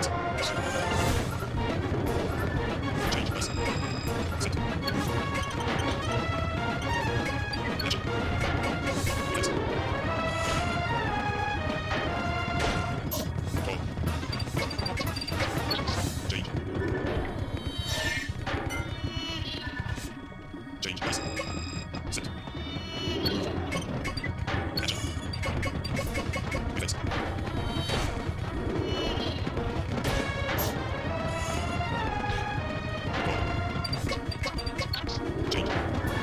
press. Sit. Action. Yes. No, no, he said something. He actually said something. Not yet. My father. Again. Cooper didn't say anything, but You suck! Son of a bitch. and there he goes. Poor Kranz, man. He died with unfinished business.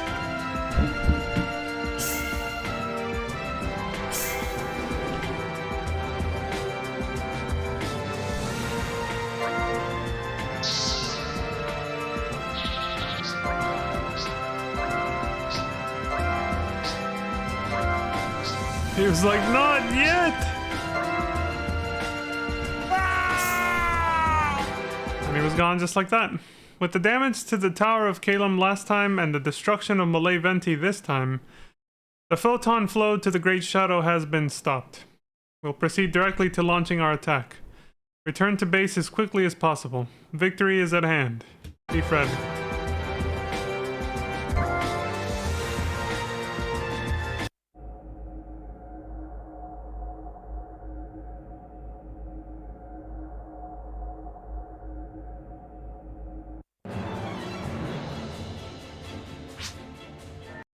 Welcome back. You've completed the second step of the operation. Chief Red is waiting, so please go to the command room.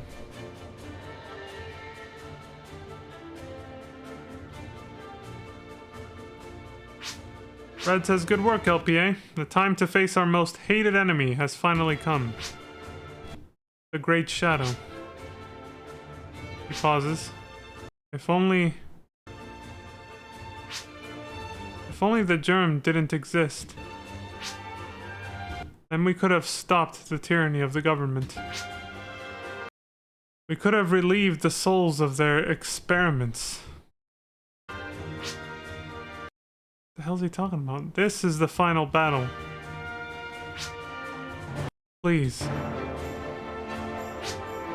Please get them back to our base safely. I'm counting on you, Commander LPA. Get who back? What did he mean by that?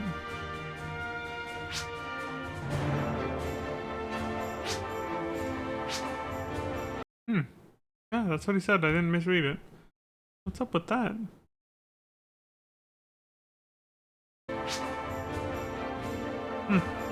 Localization issue? I don't know. The quest final battle has been added. Well, here we go. The Vice Chief says the Great Shadow. Nobody has ever seen this thing in person. What on earth could it possibly look like? Pauses for a second. Please, Commander, you've got to do this for us. I'll be here. I'll be supporting you from here.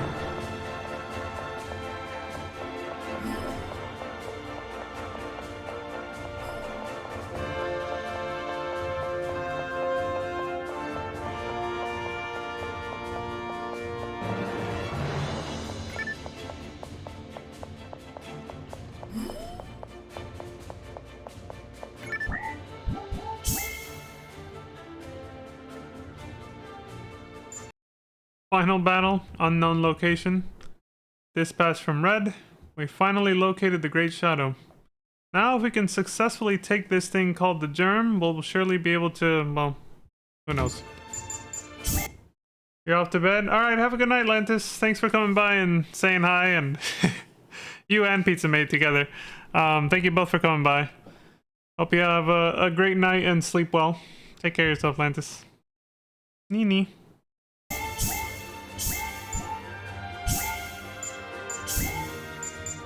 Then the bless emote. I can't get over how cute those emotes are, so. The Germ is the true source of C.A.R.D technology. We were previously only able to acquire a small sample, but if we can take control of the entire supply, we should be able to use it to rematerialize pretty much anything.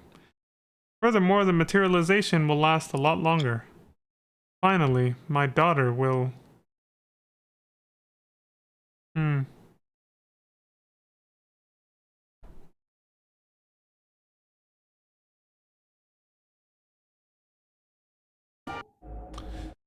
Why is that the exact same description that we got last time? That looked very familiar.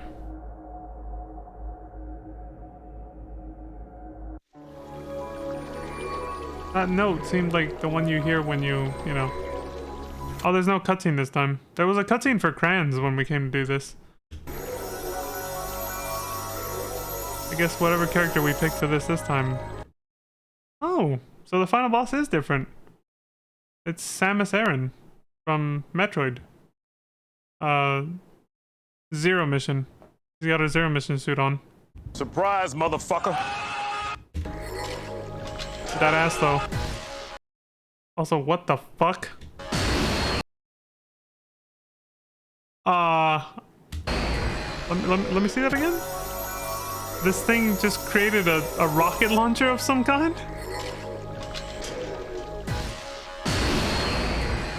Holy shit! Rufina. I guess Rufina doesn't get a special scene here. Castor, it's called. Well, it's not as disturbing looking as Pollux was, but it still is kind of freaky. Look at his movements. Nice. Set.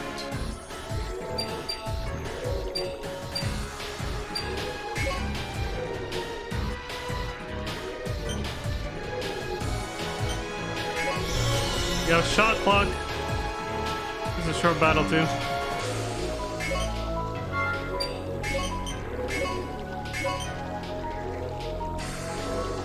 Action. Draw.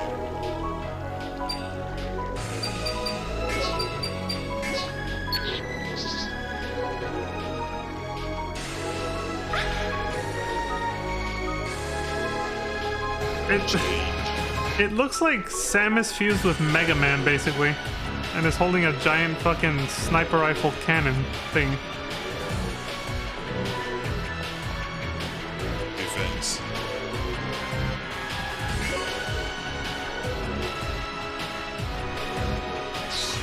The only germ-like features it has on its appearance is like around the knees, like right above the knees. The rest of its body looks just like Dice. a human wearing a suit. Set.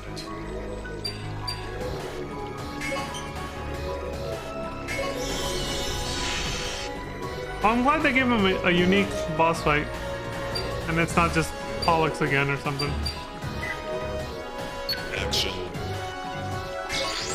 I'm assuming this one is long range because of the fact that the playstyle is a little bit, you know, the playstyle is different for the dark side, where you kind of have to, you're kind of encouraged to stay away and not just dive in. Defense. You summon your monsters to do the work for you, that kind of thing.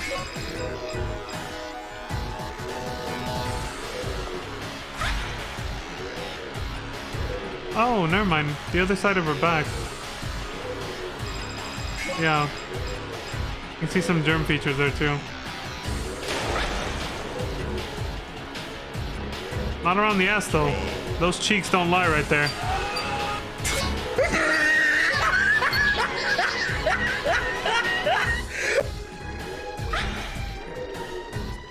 The weird ass noise it makes.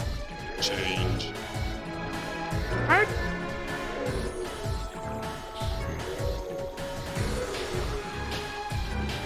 Defense. The germ decided not to skimp out on... It saw the importance of being thick.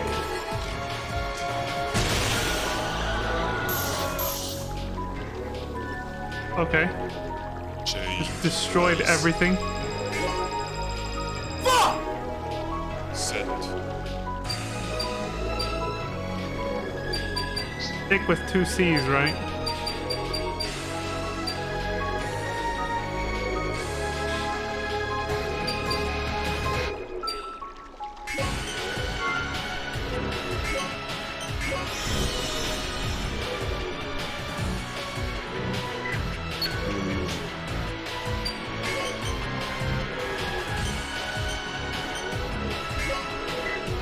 Action. Defense.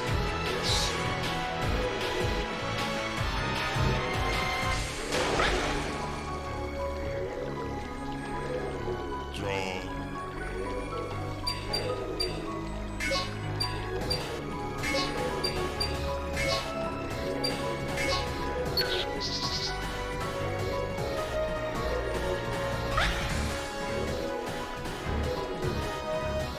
Change.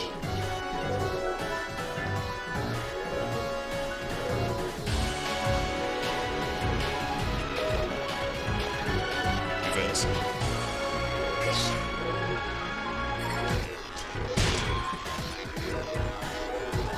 Yeah, there we go. Change. Dice. It has a long range attack because it knows you're probably gonna stay away from it.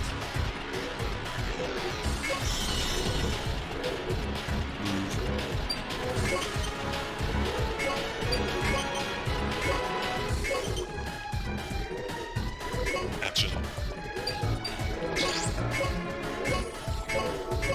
Defense.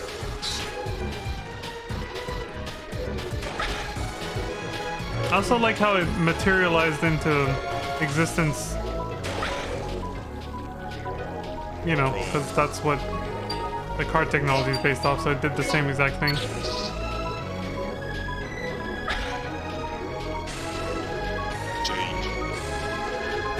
just like with Pollux, the arm transforms from the elbow down. It's like the forearm turns into the giant bazooka. Defense.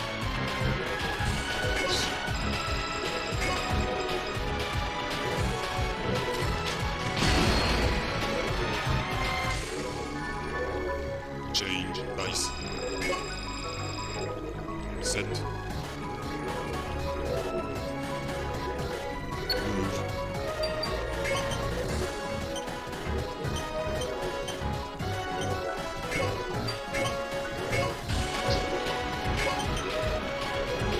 Boxing her in. Action.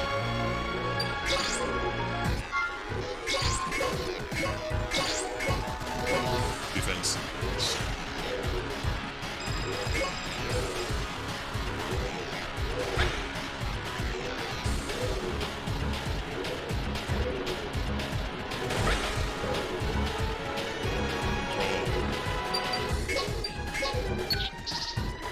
Change.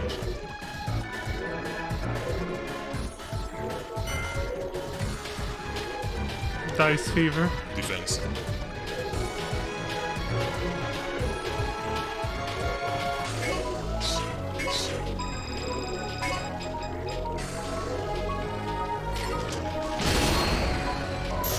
Shit. Change. Nice. I still die with this attack anyway. Set.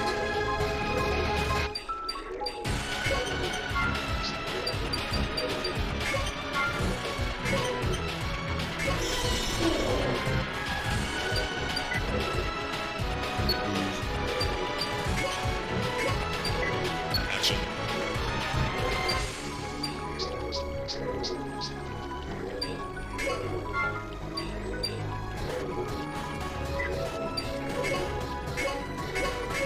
Defense. Oh, you're fucked now.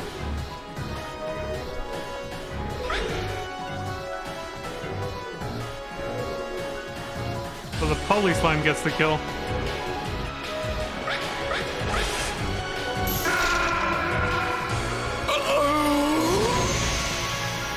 There goes that ass into oblivion.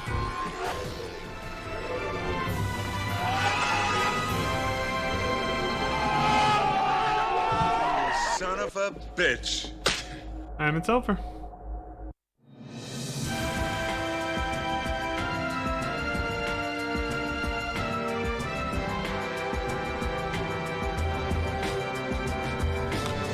I think card level ups in this game are just kind of a rank up thing. I don't think they actually affect stats in any way. I'm pretty sure that's just all on how you use your deck, but I don't know. What was the... Ice Heart was the name of the deck that the caster bug used. The caster germ. I meant to say not bug, but you know.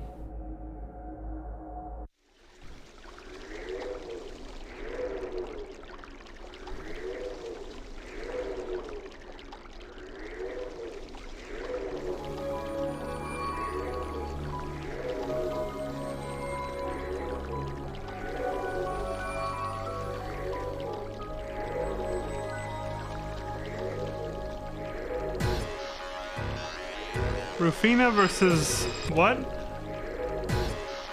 Amplum Umbla.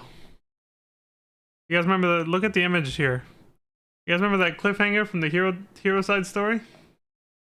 Yeah. So whichever story you beat second, right after the final boss fight, you get the real final boss fight, which is the actual Dark Shadow itself. The Amplum Umbla. Which probably translates to Dark Shadow, of whatever language that comes from. But yeah, this is the actual source of the germ now. So it's an extra boss fight for beating both stories, but you're forced to do it with whatever story you finish second. With that same character, no breaks between the last boss fight and this one. You can see monsters and shit that have been replicated with the C.A.R.D technology. There's a boomer right here, look.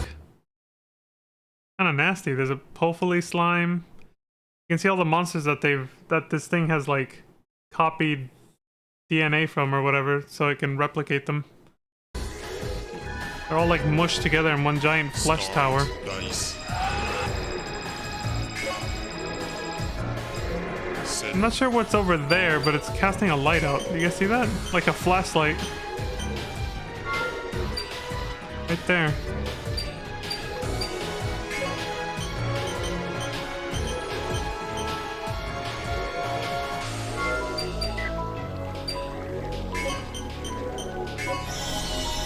I guess you could look at this as like the true ending. The extra boss in a Sonic game when you get all the Chaos Emeralds. For the games that did that, you know?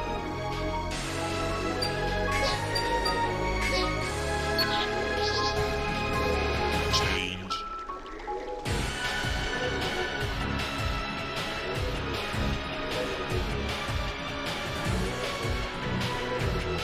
Defense.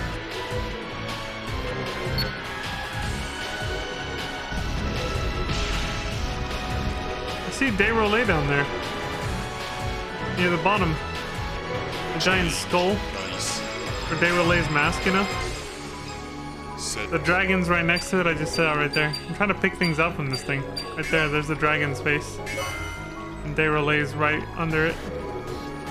Right here.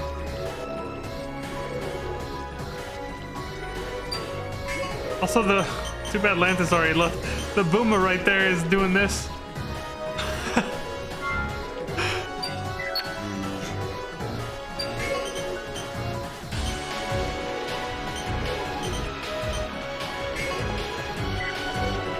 Action. Defense.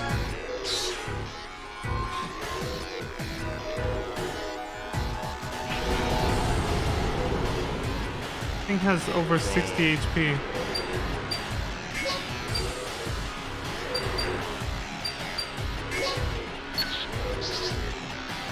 Change. I think I see some pan arms and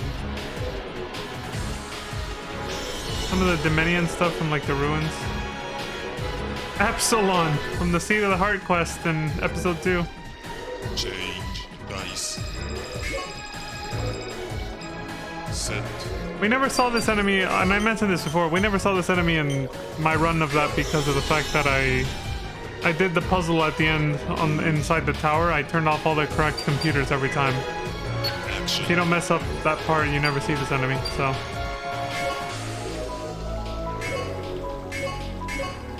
Defense.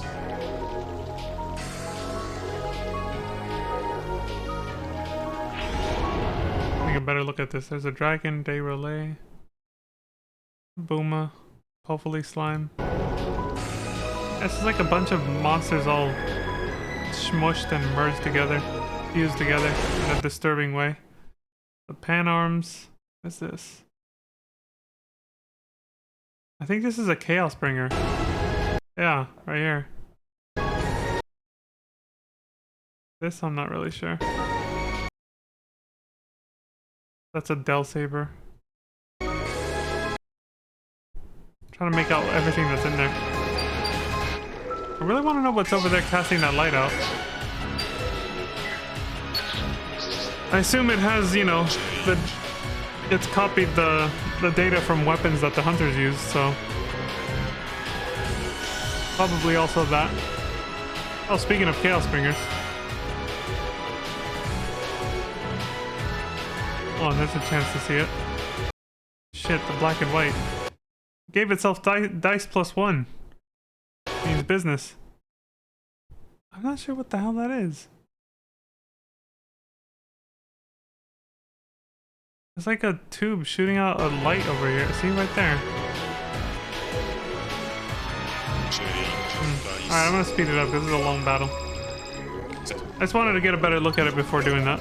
Because once it's sped up, I won't be able to pause it so easily to see all the shit that's in there.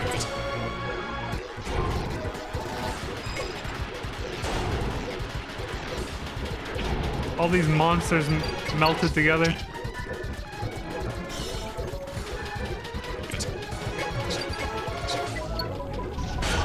It also doesn't seem like they related it to Dark Faults in any way either. This is just like its own thing that they just kind of came up with that happens to be on Regal too.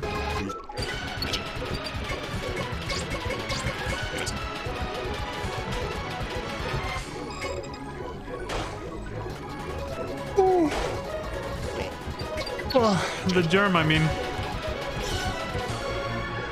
Defense. Gibbles! Change dice. Set. Move. Action. Defense. Motherfucker brought out all, like, the strongest monsters they had. Change. Defense.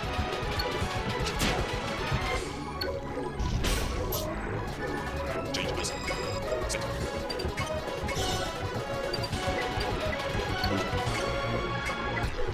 Action. Defense.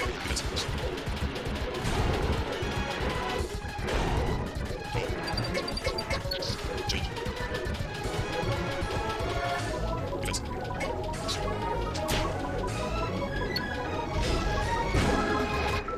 Did you just shoot, like, meteor lasers or something? What the fuck was that? Action.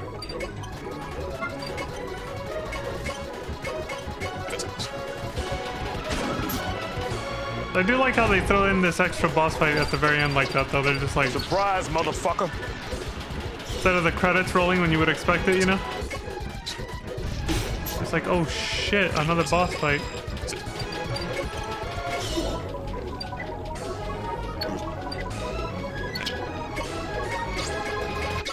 Defense.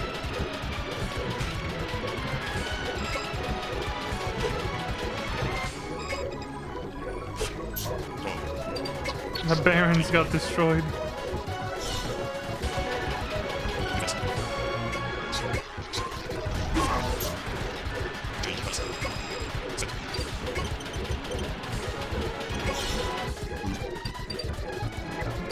Action. A hildy bear with devil horns on it. What the fuck is that one called?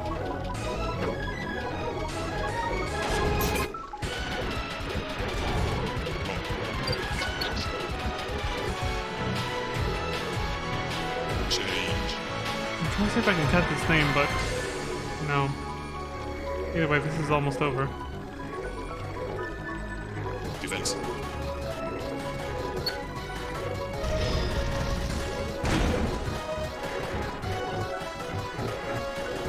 The hill dealt, apparently. Change dice. Set.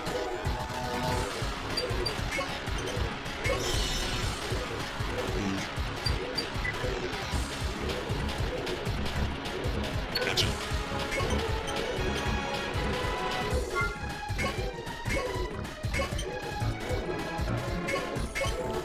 Defense.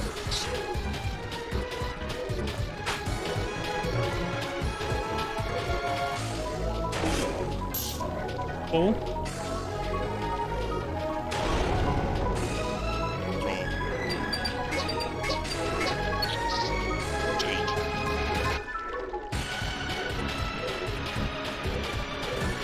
Defense.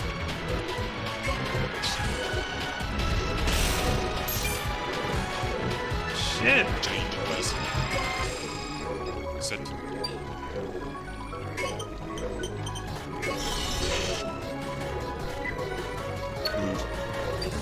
Thing's not going down without a fight.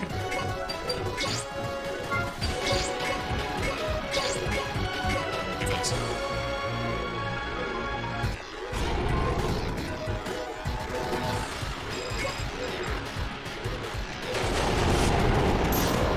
Oh, that did it because he got a lucky roll on that.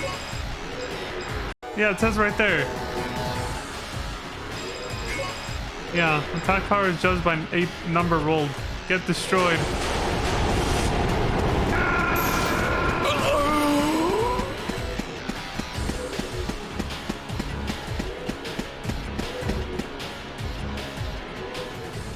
Congratulations. You saved the world again. You son of a bitch. Assuming you played the last game. That was more towards the player. Speaking towards, like, you know, the in-game characters, well, it was called the Big Shadow, really. The deck that I used was called Big Shadow. Bruh.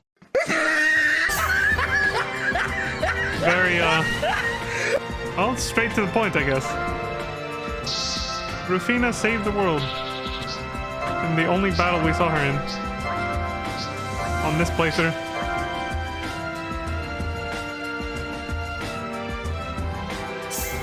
No more card technology, which means no more cards. Good riddance. Let's get back to like regular warfare. No more card games, please. That's it, another abrupt ending regardless. You get that extra boss fight, but then it just ends the same way regardless. There's no like extra scene. Just one and done. Just like Phantasy Star episode 1 and 2. It's just, that's it. You're done. Okay, so yeah, the things that didn't get wrapped up, I assume are required. You have to do side missions that this player didn't do, obviously. It would have made the playthrough probably 10 times longer, but I'm sad we're not gonna get any closure on a lot of those storylines now. Here's Caster's left arm.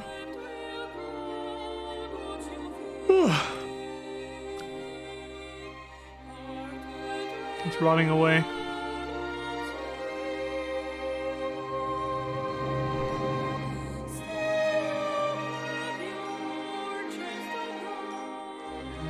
It's melting. It really is kind of like the Parasite X or X-Parasite concept from Metroid Fusion.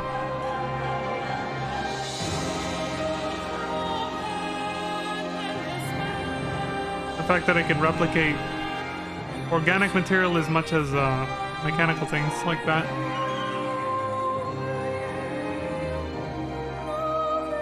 You can imitate things like that.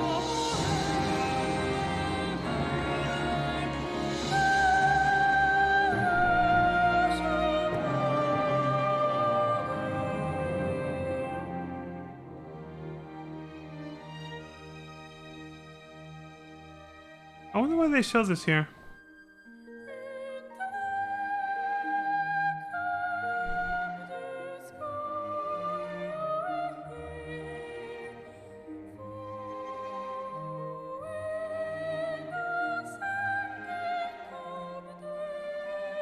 Again, it feels like we're missing a huge chunk of the story, but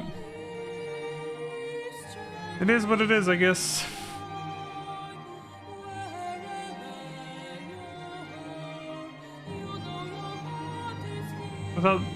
Without looking at like the side content, whatever side content there might have been in this game, there's just no way to, you know.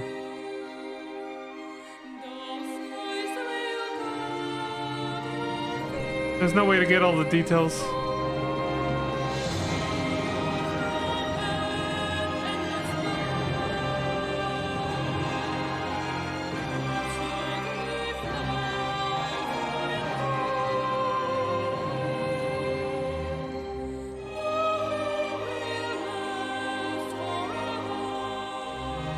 Oh my god, there's actually a scene where, which we obviously didn't get to see, where Lura cries. Androids can cry. Look, she's a Rakasil and she's got tears coming down right here.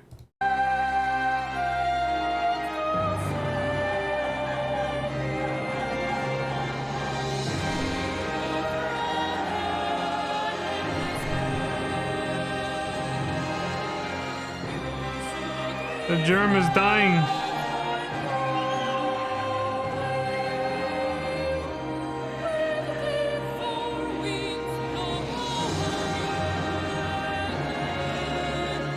Just faded away.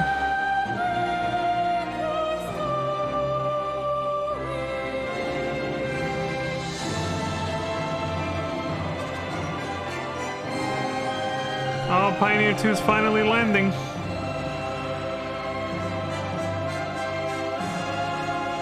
I think that's what they're showing. Yeah, Pioneer 2 finally entered Regal's orbit after 21 plus years.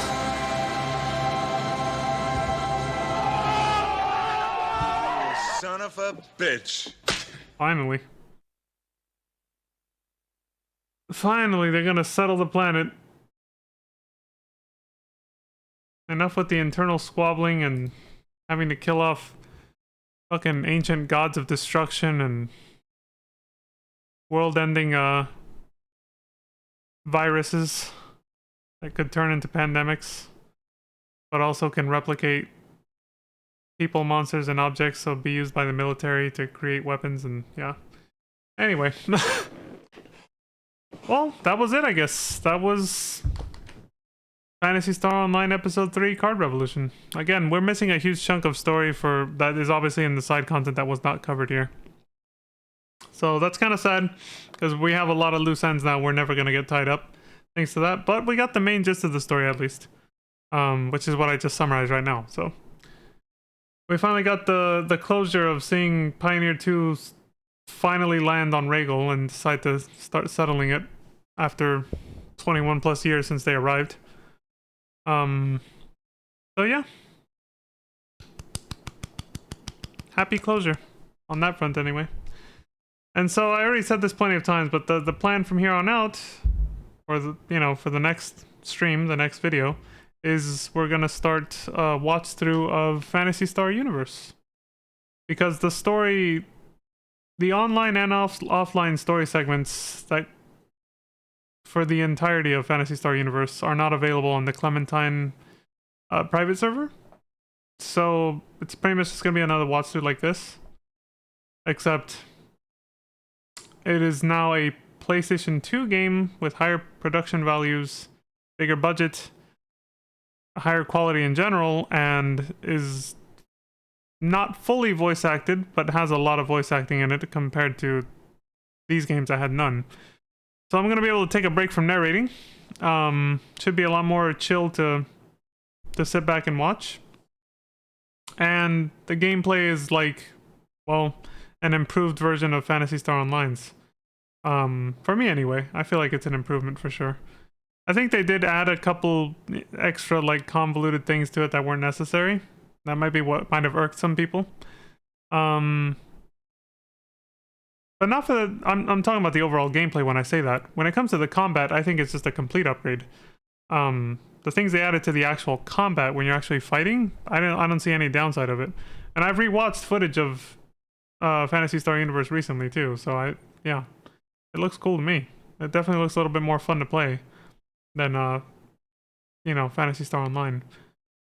So yeah, looking forward to that. Go into that story again. It's gonna be nice. And then I don't know if after we watch the story I might start my character, or if I might wait until I reach level 200 on Phantasy Star Online first. Which if I do that, I won't be starting a PSU character for a very long time. So I'm not sure yet. We'll see. We'll see, I don't know. But that's all for me for now. I'll go ahead and put on the little intro just to do my outro. Figure that one out. Let me remove this from the queue. Put this on loop. But yeah, so there you go. That was Phantasy Star Online Episode 3. All done, complete. We're moving on next stream. Thank you very much for watching. I appreciate the support across Twitch and YouTube wherever you decide to watch. If you guys want to see these videos, these non-commentary long plays, I already, you know, we switched videos. This isn't the channel. This is just for the intro. But you can check out Long Play Archives on YouTube. That's their name, and they're the ones who did those videos. So if you want to go check them out yourself, feel free to. Just wanted to give them credit where it's due. But yeah, that's all for me for now. So everybody take care out there, stay safe, don't die, and until next time, I hope you all have a good morning, afternoon, evening, and good night. And I'll see you all then. Peace.